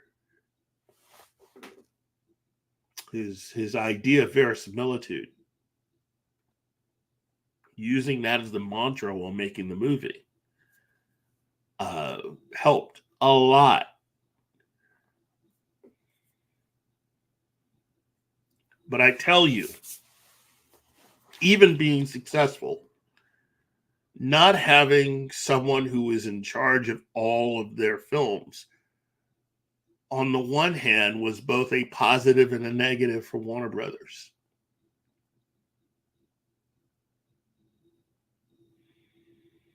And now comes the story that it looks like Christopher Reeve tried to make that happen years before anyone realized. He had approached Warner Brothers about having Superman make a cameo in the Batman movie. And Warner Brothers laughed him out of the office.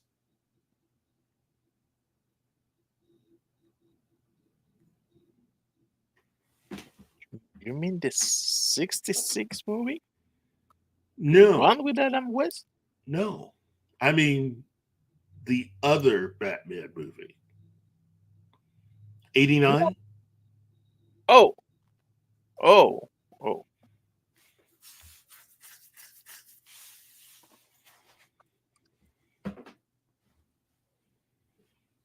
I mean, 1966, Christopher Reeve was not even an actor yet. That's why I was asking in such disbelief.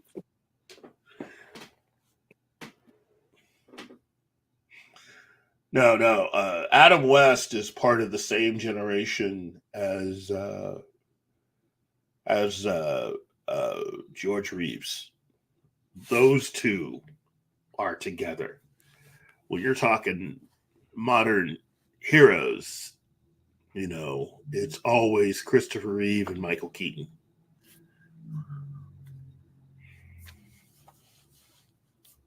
You know, Superman, Batman, joining with Wonder Woman and Captain Marvel. That's 4 DC heroes. Very successful. And when you look at what Marvel had during that same period of time, Marvel had Doctor Strange, Spider-Man, Incredible Hulk,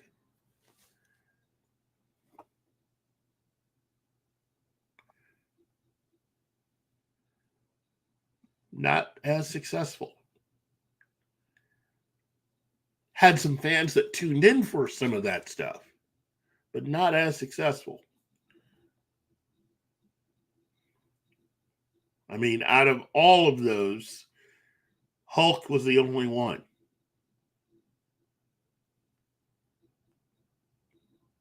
And in making that into a hit TV show, they still had to make changes from the comics.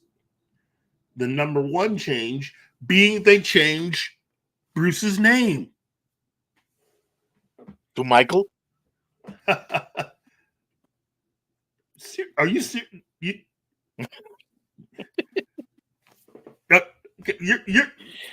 got to be kidding, right? No, Bruce Banner and the head of CBS thinking that sounds a little light in the loafers. Why don't we just give him a real man's name? Call him David.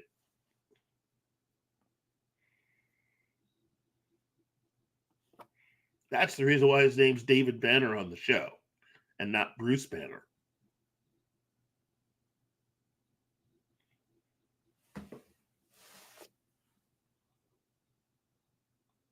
Well, and now it's David Bruce. That's only a nod for the TV series' sake. There is no David involved in his name, realistically. I saw it written on that letter, on that envelope. Yeah, So I it know. must be true. That's one of those little Easter egg things that they like to hide in there, because that's more of an attempt to do a little bit of a shout out to the television series.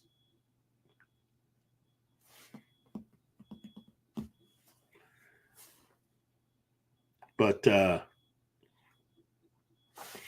no, when Stan Lee made that deal and CBS had access to the Marvel stuff, you know, it didn't go off very well for them. You know, Red Brown, I loved him as Captain America, but, you know, how does that stack up next to watching Captain Marvel every Saturday morning? Oh. And Spider-Man, I mean, you know, that show did very well to a certain extent, but how does that stack up going up against, you know, Linda Carter's Wonder Woman?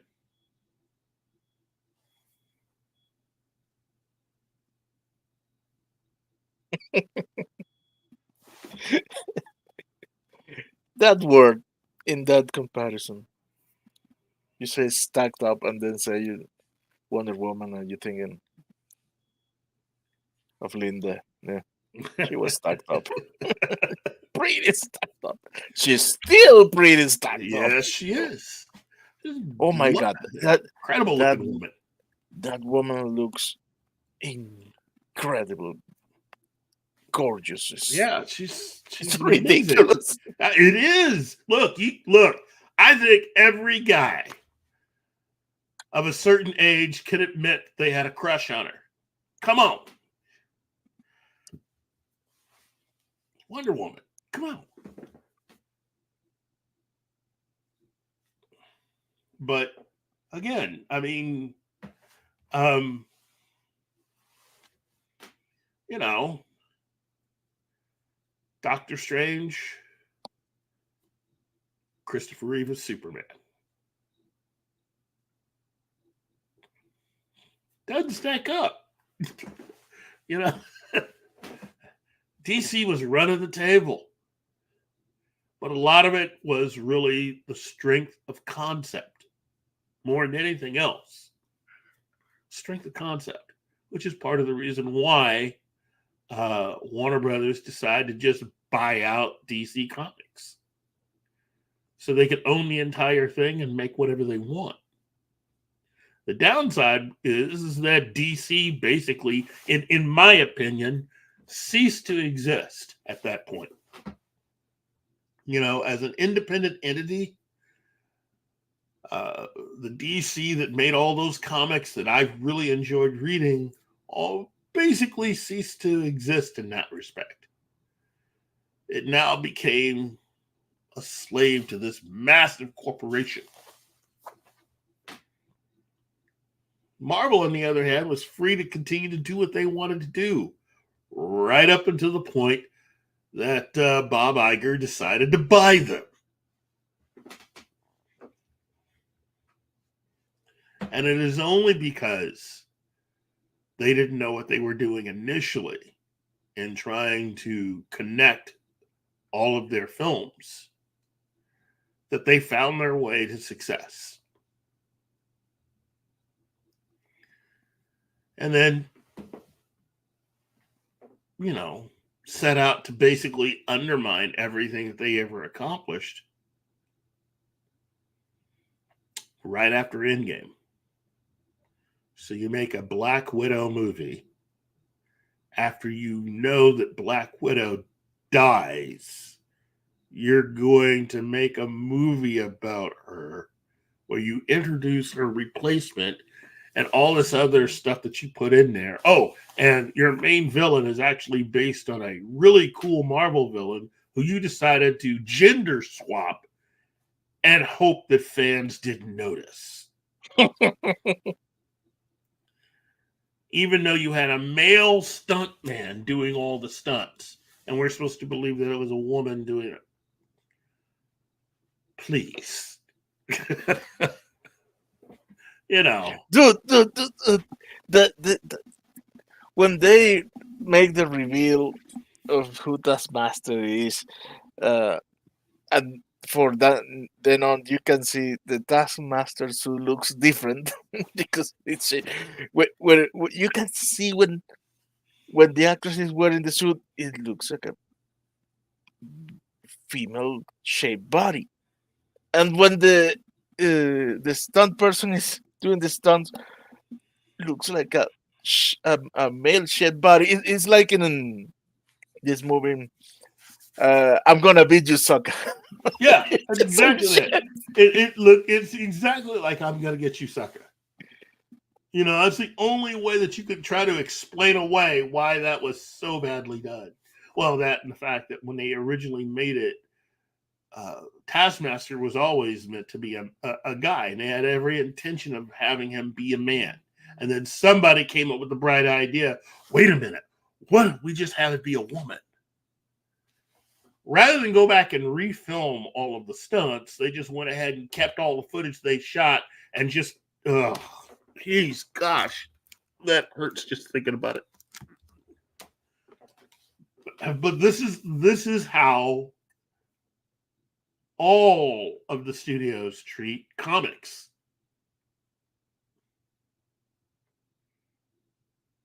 This is exactly how they see it.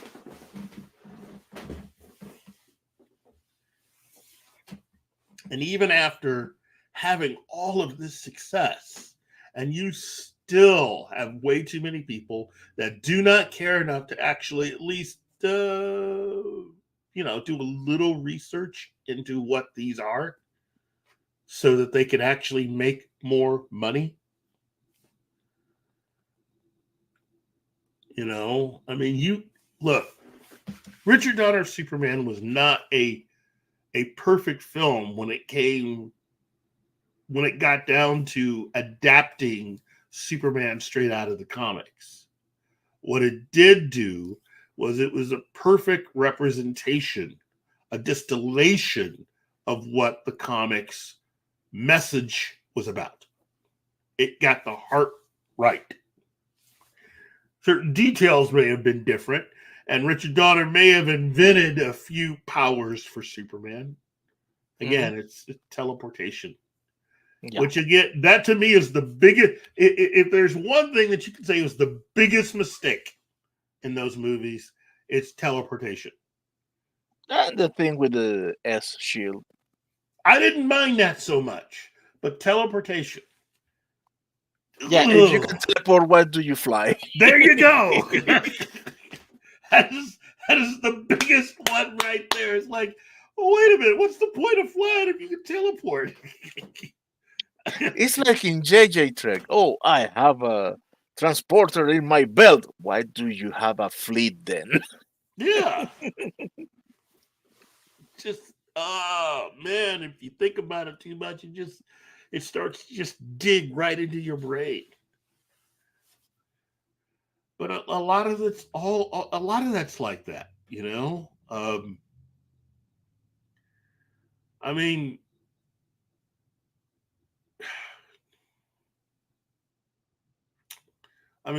you know, as I've been saying, they got lucky with the X-Men stuff. And even then, it wasn't that perfect. You know, X-Men movies were successful, just not as successful as many people say that many people thought that they were. You know, when you spend more money to make something, then your profit goes down if the film doesn't exactly make the amount of money that it should to be profitable. The thing is that they were increasing the amount of money to make the X-Men films, and so the profits were shrinking for every X-Men film that they had. In fact, if you took Days of Future Past out of that list,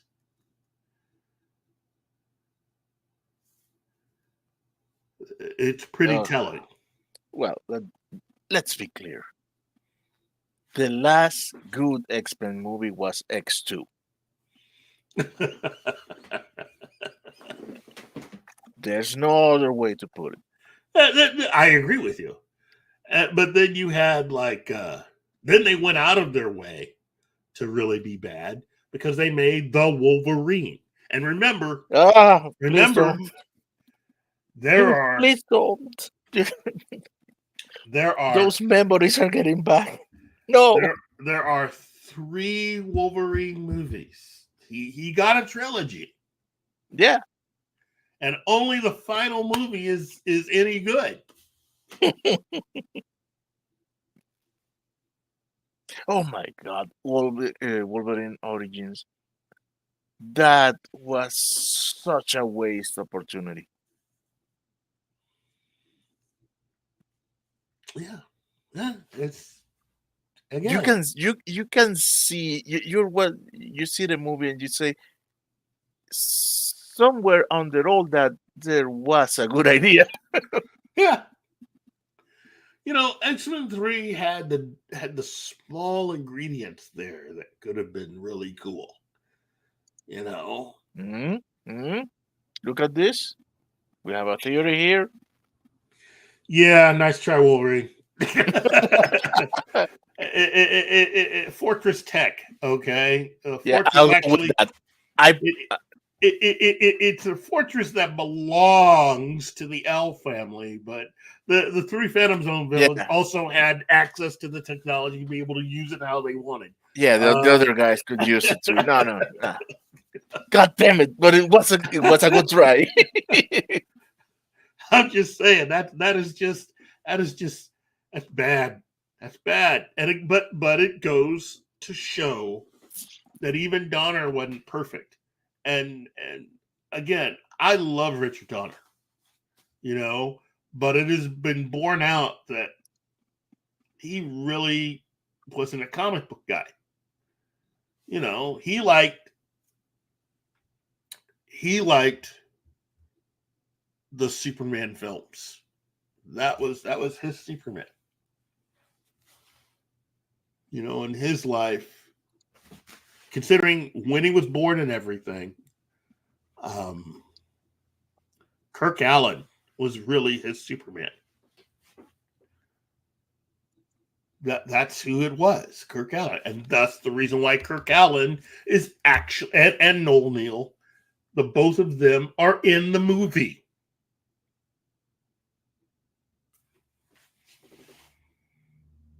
That's the reason why they're there. That's the reason why he went out of his way to get these two. Because really, you could have put anybody in those parts. You could have had anybody play Lois's parents. But it was important to Richard Donner to have Kirk Allen and Noel Neill as Lois's parents.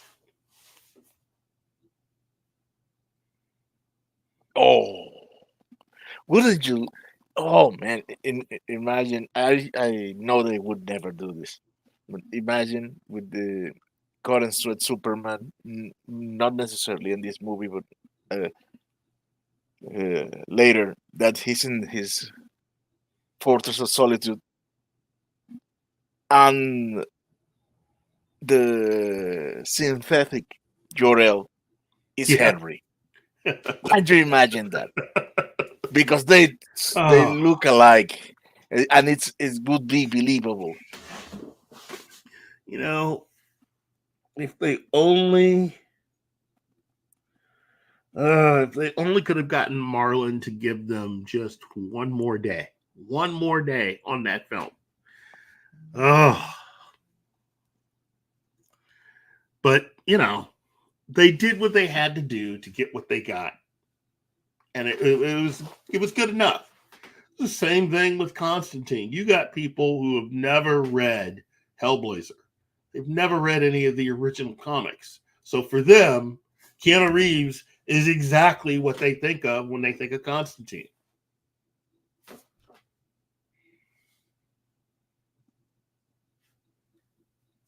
Mm. You know,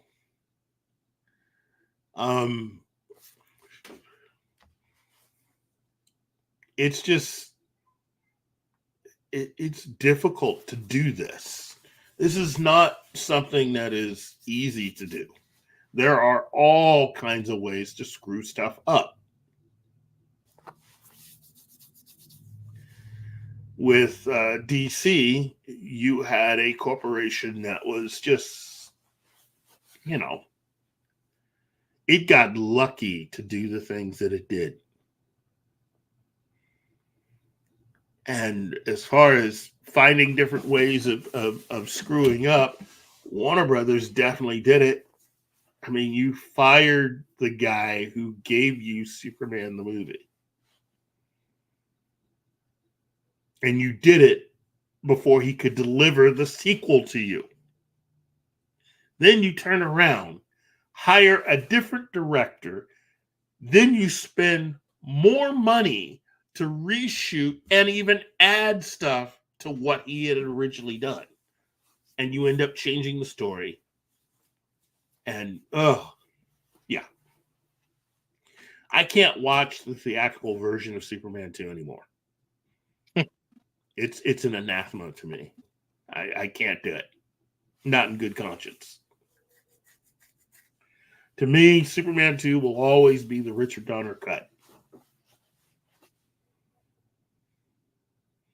And had Warner Brothers left Richard Donner alone, he would have been able to accomplish basically what Peter Jackson got all those Academy Awards for doing.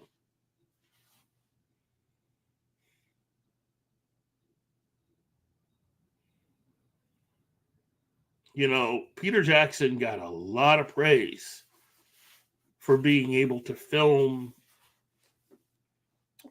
his trilogy back to back. Basically, that's what Richard Donner did with Superman and Superman 2. He just never got recognition for it because he got fired and they replaced him. And then added a bunch of stuff that made no sense. None at all. The Donner cut makes way more sense than the theatrical cut of Hello, Tom. Thank you. Thank you very much for that. Yeah, thank you. Actually, you know, it really is all Martin. I just get to sit here and be angry man at Cloud. But you take us, all of us, Chad, viewer, and myself, to school every time you do a show, man. Wolverine, I can understand where you're coming from, but story-wise, the Donner cut makes way more sense. It just makes way more sense. I mean, flying all the way to Paris just so you could help to explain the fact of why you had to change the explosion in the movie because the producers decided, well, what Donner was doing just didn't work. You're going to spend more. And really, that mentality now is part of the infection you have with Disney and the Marvel films. It's that same mentality. You're going to go out and spend way more money than you should because if they had just stuck with Richard Donner's idea, they would have, first of all, here's another little tidbit, because people keep forgetting this. The movies were done back to back. You do realize that as fans, we were made to wait longer for a movie that should have come out the year after the first one came out. You do realize that, right? Superman 2 should have come out December of 1979. It didn't.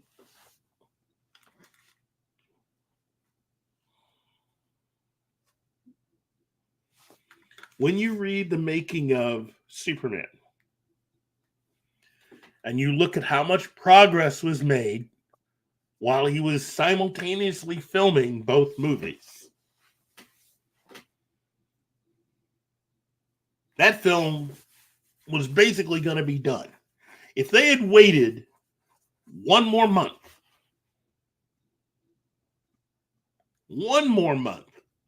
that film would have been picture locked.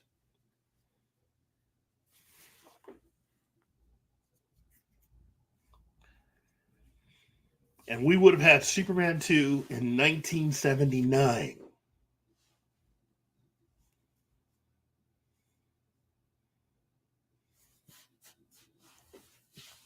Instead, they made us wait because they needed to go to Paris.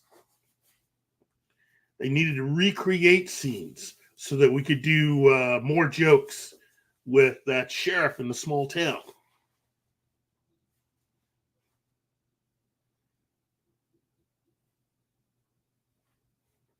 I mean, all of the changes they made, all of the stuff they ended up doing,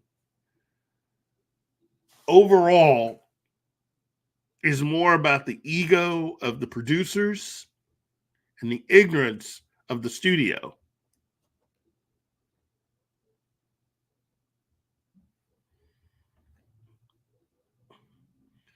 The Donner cut is proof that Donner had the right idea.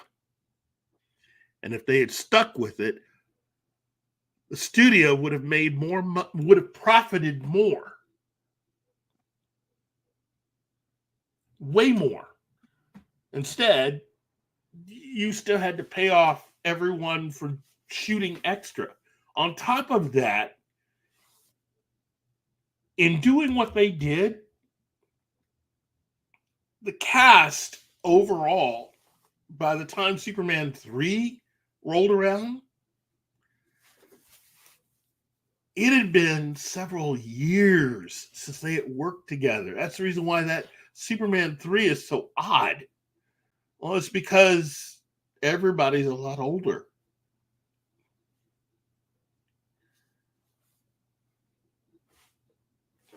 Again, it plays out right in front of you. And it's weird how people can will themselves to believe a thing and not notice certain things. Again, I say it all the time. I see it when I watch the movies. Superman 3, part of the oddness is the fact that smaller budget,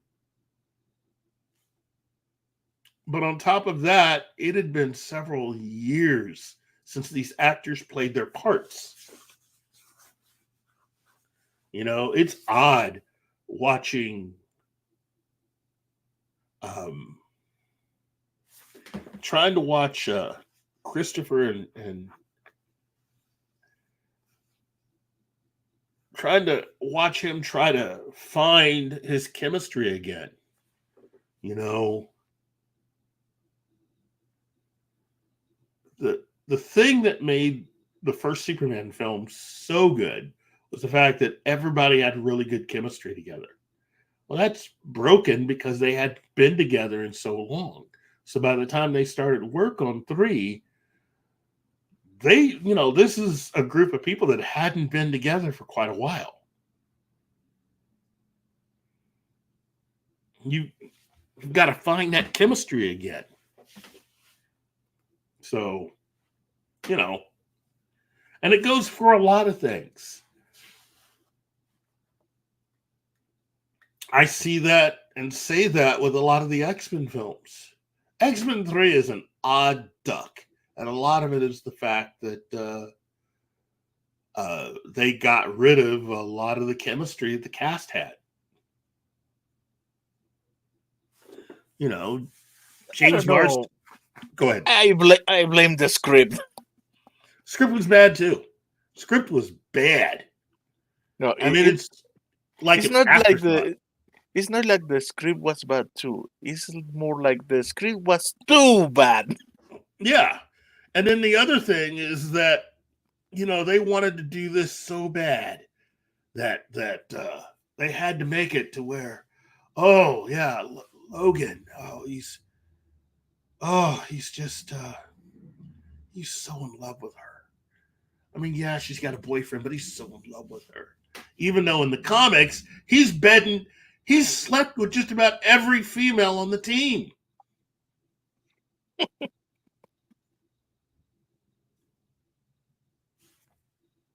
Well, can you blame him? That's the way the character was written. The way that they had him in the movies, that's the romantic version of Logan. That's the reason why when you get to Deadpool and Wolverine, that's the great thing about that version of the character, because you're finally getting a chance to see all these different versions of the character, but it all comes down to the same thing. He's a dangerous man, and once you start deviating from the comics, it makes it difficult to try to get back to, you treat the audience like an afterthought. So when the audience leaves, it's harder to get them back. If Fox had followed the comics, they would have found it a little easier to keep the audience a little longer.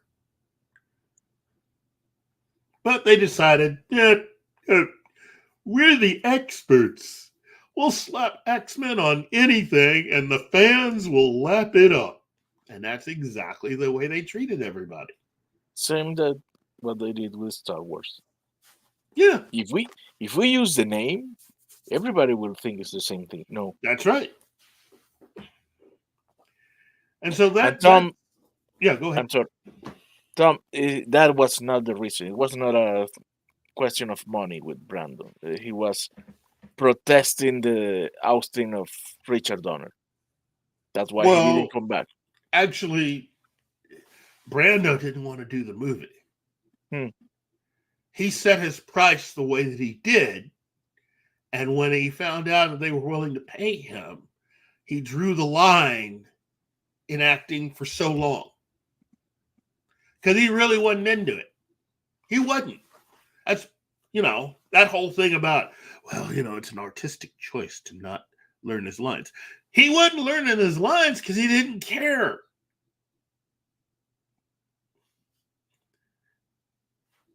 That's really what it came down to. Again, I tell people all the time, if you really want to know what was going on, the book is called The Making of Superman, the movie. Check it out. Read it. Everything's pretty much in there. Watch the documentary on the making of it. Everything's pretty much there. They tell you all of that stuff. The one thing that is not properly communicated is that the studio and the Salkinds screwed Richard Donner when they fired him. They floated it out to the press that they didn't out and out say it. What they did was they had other people sort of put that out there as rumors. And so when they were writing the stories about this back then, because, you know, I was one of those kids that anything that had to do with Superman and Superman 2, I read it. The news stories they were putting out about Richard Donner made it seem like Donner was this eccentric and that he was hard to work with. They basically tried to ruin his reputation after they got rid of him.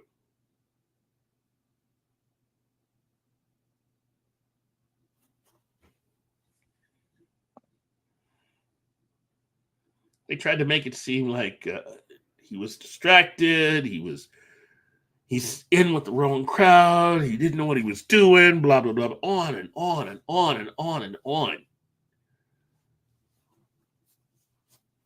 The fact that Donner could still, you know, be in the business and have a certain humor about a lot of that stuff, that's more about him as a person. And again, I may not agree with everything that he and his wife did, but I will tell you, everybody who ever dealt with the Donners, they were the real deal. They were the nicest people.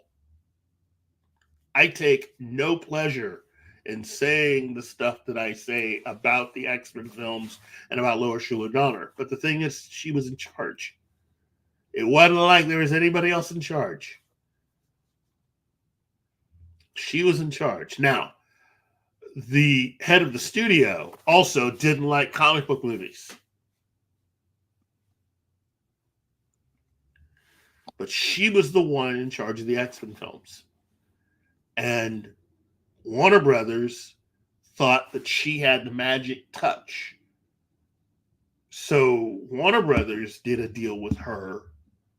And that's how you got Constantine with Keanu Reeves.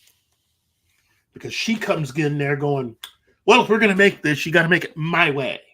And so she was all about almost pretty, I mean, with Constantine is proof that everything she did it on purpose. And she did it to spite the fans. Oh, he's supposed to be British and blonde? Well, I'm not going to hire a blonde actor, and he won't be British. That was the way she thought. She did it on purpose. I mean, you got people trying to cope left, right, and well, maybe she did. Okay, you're really bending over backwards. It's not that difficult.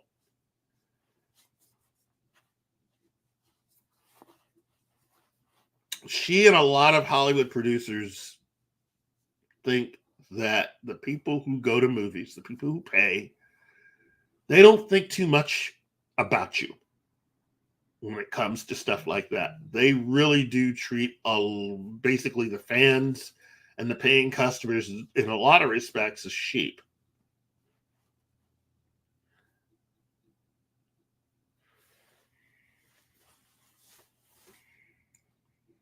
And the former head of Fox, before he eventually went to Sony, he thought even less of the fans of comic books. There's a whole attitude in the business about us. They want our money. They just don't want us. That's the joke.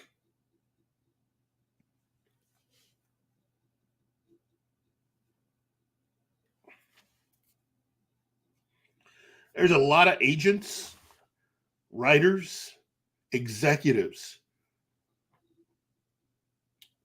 who, if you told them that, 5 o'clock today, you never have to ever worry about making another comic book film ever again, they'd be dancing in the streets. They never wanted any of this. Even with a film like Superman the movie being a classic, they hate it. They hate it. Because they don't understand any of this. They are not fans of the source material.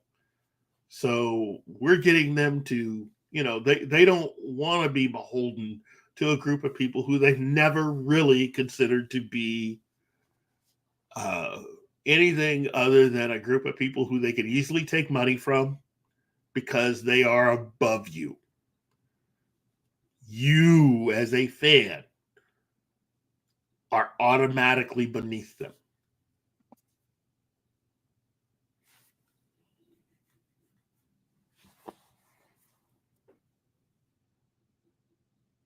Robert Evans was the man because it was about making movies and having great ideas, and that was it.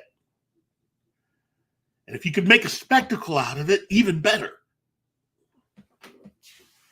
There's a reason why not too many producers are like him. That breed of producers gone. I mean, it's unfortunate. They died out. We're never really going to see people like that again.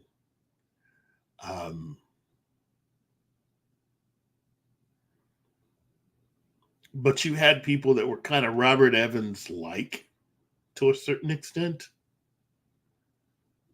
who have worked on comic book movies. But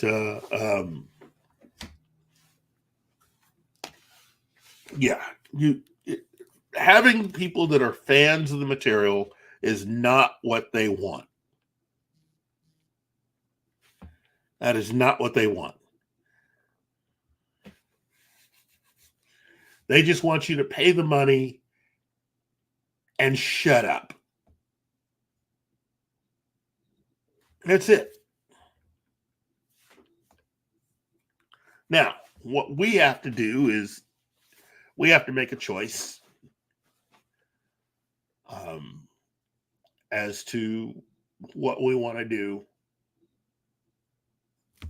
once James Gunn starts down this road. You can either see what happens and just go with the flow. And that's a choice. Or you can wait until he puts stuff out and then make your decision then. I don't mind waiting. But sometimes when people say certain things, it almost begs for a response. Now, granted, I think there are times when James Gunn, more often than not, is trolling the media and fans.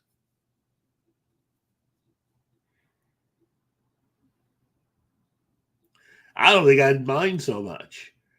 My only downside with him, with James Gunn, the only thing I am holding against him is that the group of writers that he has put together to help him bring all this stuff to life, I have no faith in the comic book related people who they have hired to be their guides for adapting all of this.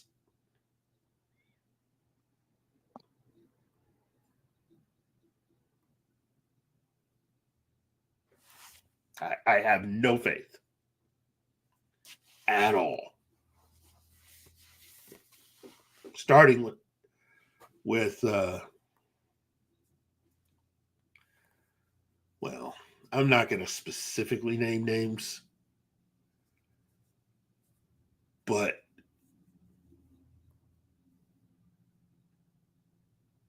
there's a lot of people who have been in the business over the last 5 to 7 to 10 years that have made big splashes with a lot of the books that they've done.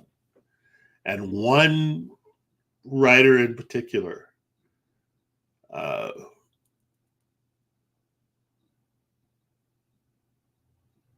whose name is a lot like Oliver Queen, except his first name's not Oliver, but Tom. And that's all I got to say. Yeah, he's one of the people who James Gunn is depending on to help him translate all of these comics into all of the stuff they're going to need as far as feature films, television shows, and other things. No, you gotta be kidding me. There you go.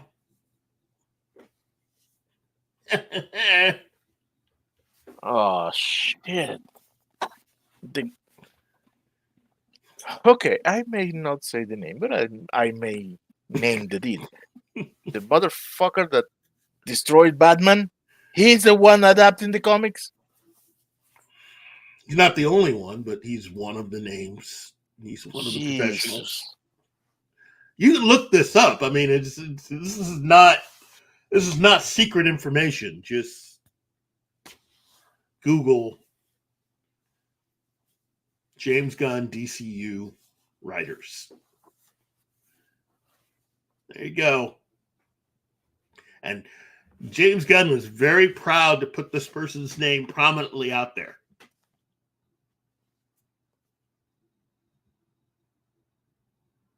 Okay. And understand, this is the same guy who, under the previous group of geniuses that were running Warner Brothers and DC into the ground, was originally slated to do the New Gods movie.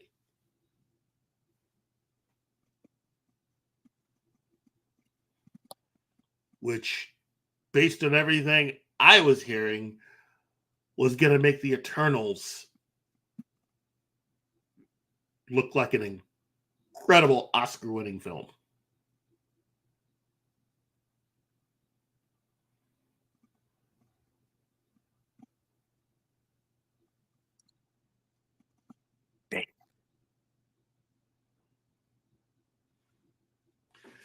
I meant what I said.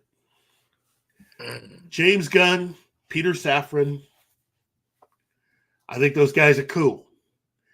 I just have no faith in the people who they are using to help them bring a lot of this stuff to life. I have no faith in them. Don't. This Jason Blum, he's the one from Blumhouse, right? Yeah. Don't ask this to Gary, Tom. Don't make this question to him. I think, given the way everything is right now, bloated budgets and all, you need more people like Jason Blum. Because that's the only way we're going to get out of this mess. Okay? Seriously. Smaller films, mid-sized films, big films. You could have all three. You just don't need to be spending over $150 million to do it.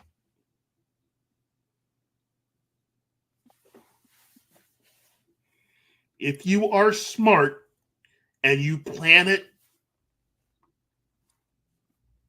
correctly, you can do just about anything you want. Look, Godzilla -1. It's still shocking how much that movie was made for. Because it was a good movie. There you go. You can forget it's a Godzilla movie. It's just a good movie. Yes. However, then you see this new abomination that Blumhouse is putting out with the Wolfman. That is wolf shit. Again, if he's able to get this with a certain No. Have you seen the trailer? Yes. I'm not gonna even talk about the premise, but have you seen the horrendous thing that passes for a werewolf? I get what you're saying, but if you're not spending very much money, then I'm fine with it. I am, because I don't have to go see it. But on top of that, you're not ruining an entire genre trying to make the Wolfman, and you're spending $400 million.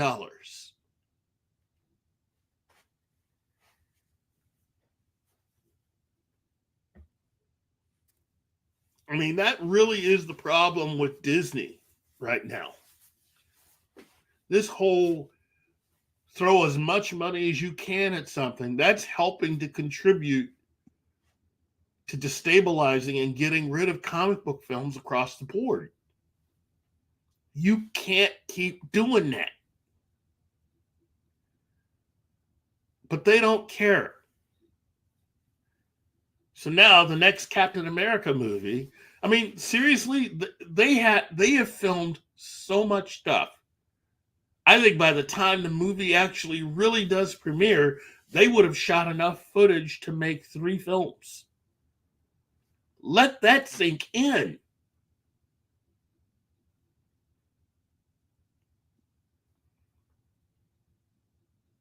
And spent close to $400 million.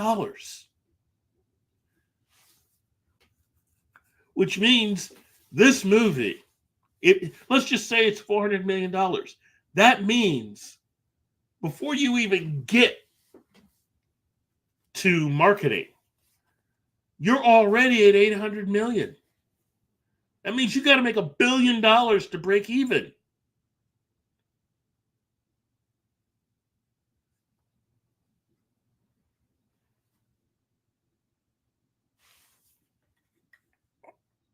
That's irresponsible, is really what that is.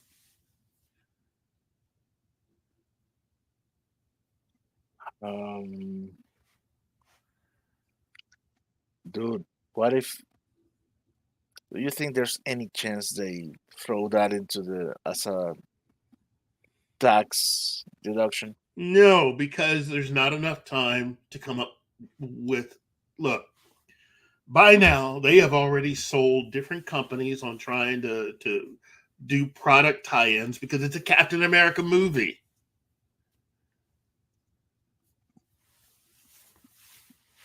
They've already eked out when they want to put this film out.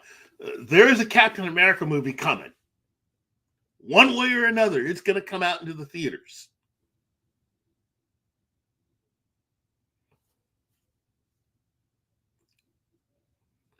But what really just grinds my gears is when you look at how much money they spent on what I consider to be the best Marvel movie that Disney ever made, was The Winter Soldier. And they're spending more money on this upcoming film than they ever spent on that one.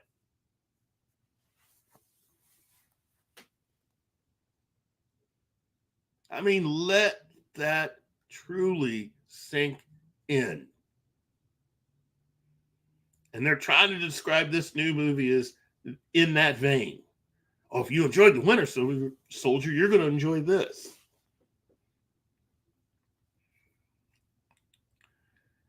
And I tell everybody, and this isn't just about this film, but you need to understand context. The Marvels, the amount of money spent on that movie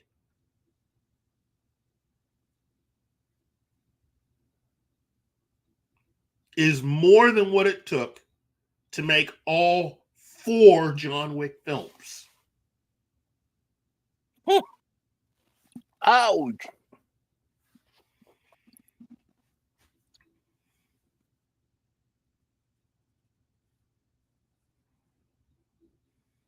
That couldn't end well. They have shot again, as I said, they have shot so much footage for this new Captain America film. They have spent they've spent a little more than what it took to make the 4 John Wick films.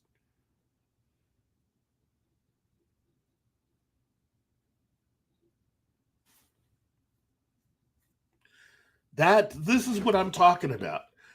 When you have something that has earned its popularity and trust with the audience, then you can start spending more money on each film that comes after. That's logical. That makes sense. There are people that did not like the most recent John Wick film. I'm one of them. Yeah, but guess what? Movie didn't lose money. It did not lose any money. It made money. So you've earned the right to make another film. So as soon as Keanu decides he's ready to go, they'll get right on that.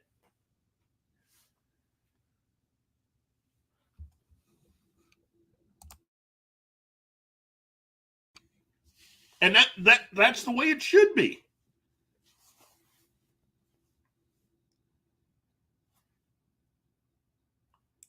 I don't care what your film is, but especially when it comes to comic films, I think you decide on how much you want to spend with the first movie.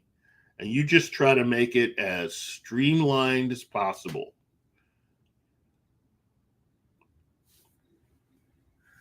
For a lot of DC and Marvel films, I think you could get away with spending basically what they spent with the first Joker film. You spent about $75 million. Let's see what we got here.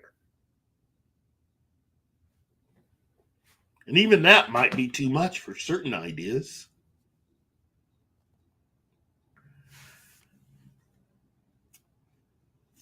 But with each successive film, you spend just a little bit more.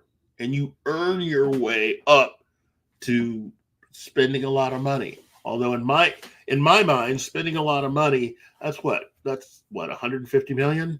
If you got to spend more than 150 million on something, I'm expecting something to be the most spectacular thing ever committed to film.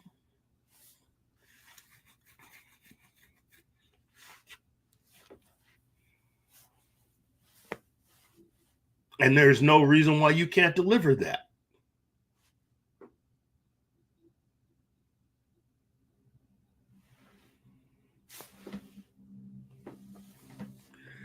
And Tom, you're right. You know, it is frustrating.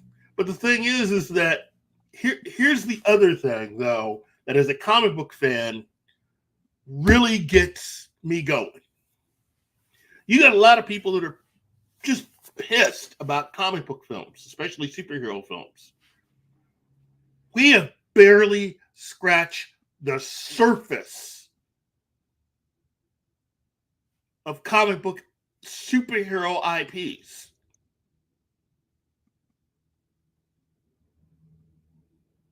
There are some incredible stories out there. Great characters, incredible characters. And for those that are so inclined, that have a certain agenda, even to this day, I still say, why didn't you use those characters? Nobody's stopping you from using those characters. I'm still waiting for Marvel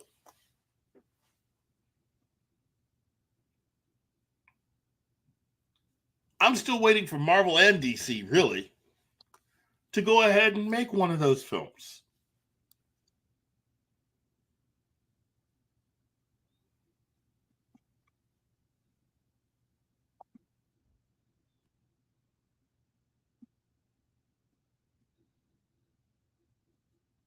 Well, what can we say? It's the movie cost.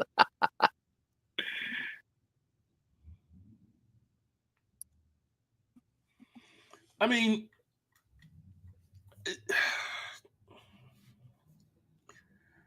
I don't know.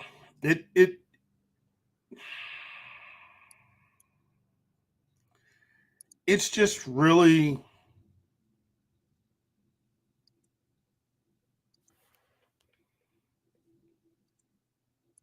it really is it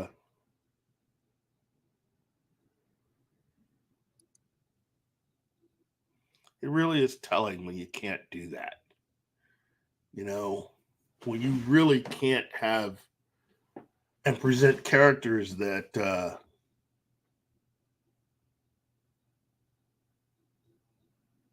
are even a part of the whole movement that you say you represent. You know, I just I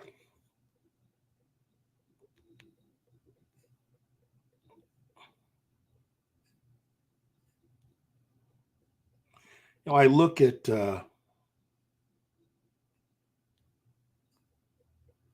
I look at a lot of these comics, and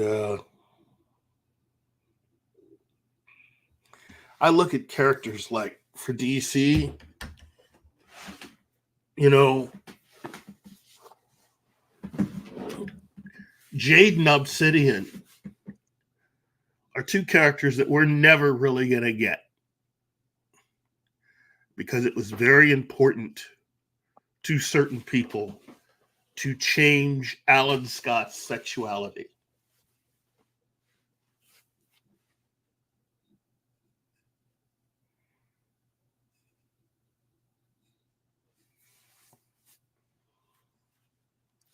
Rather than having him be the father, a loving husband to an incredible wife who was very supportive, and having two kids that were superheroes, and both of them, of his children, being a part of the alphabet community.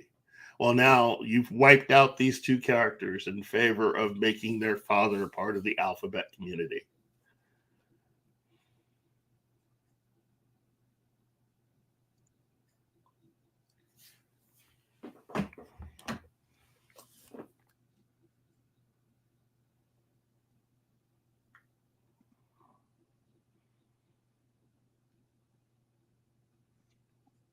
Well, that's true, Shinotsky, but it's in all genres. Keith, Yeah. we've been on about like almost 3 hours. Oh, geez. I think we should wrap this one. I have missed hanging out with all you lovely people. One of these days I may just conclude one of these on Facebook or something. Just roll right into that and take our conversation over there so that we don't keep Martin so long. But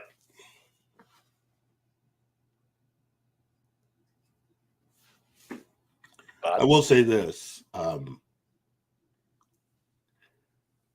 I consider it to be a privilege for anyone really to spend their time showing up every Thursday to listen to me drone on. You know, so I want to thank everyone. Again, thank you for your patience. Thanking Martin for his patience and friendship. I want to say thank you to everybody at Pop Culture Minefield, especially Gary. And happy birthday again to my little brother, JD. And really just everyone be careful tonight. I mean, it's Halloween. It's a great time to party and have fun. But be careful. And remember, if you can, just be very mindful and understand that while it's great for everyone to have a good time, we especially got to look out for the kids out there and make sure they have the time of their lives. Make those memories, good ones. So, on behalf of myself and everyone here at Pop Culture Minefield, I want to just say thank you, and you have a better day. You too, Penny.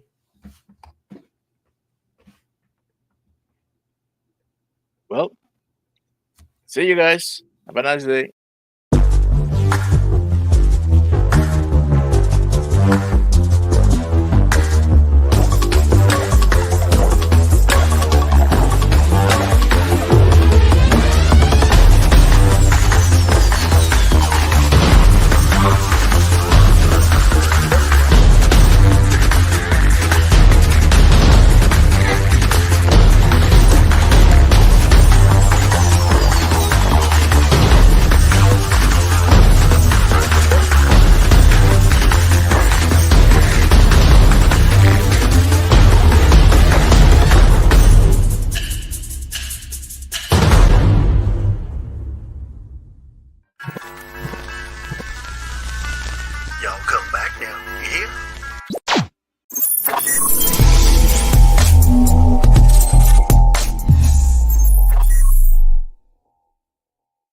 Thank you.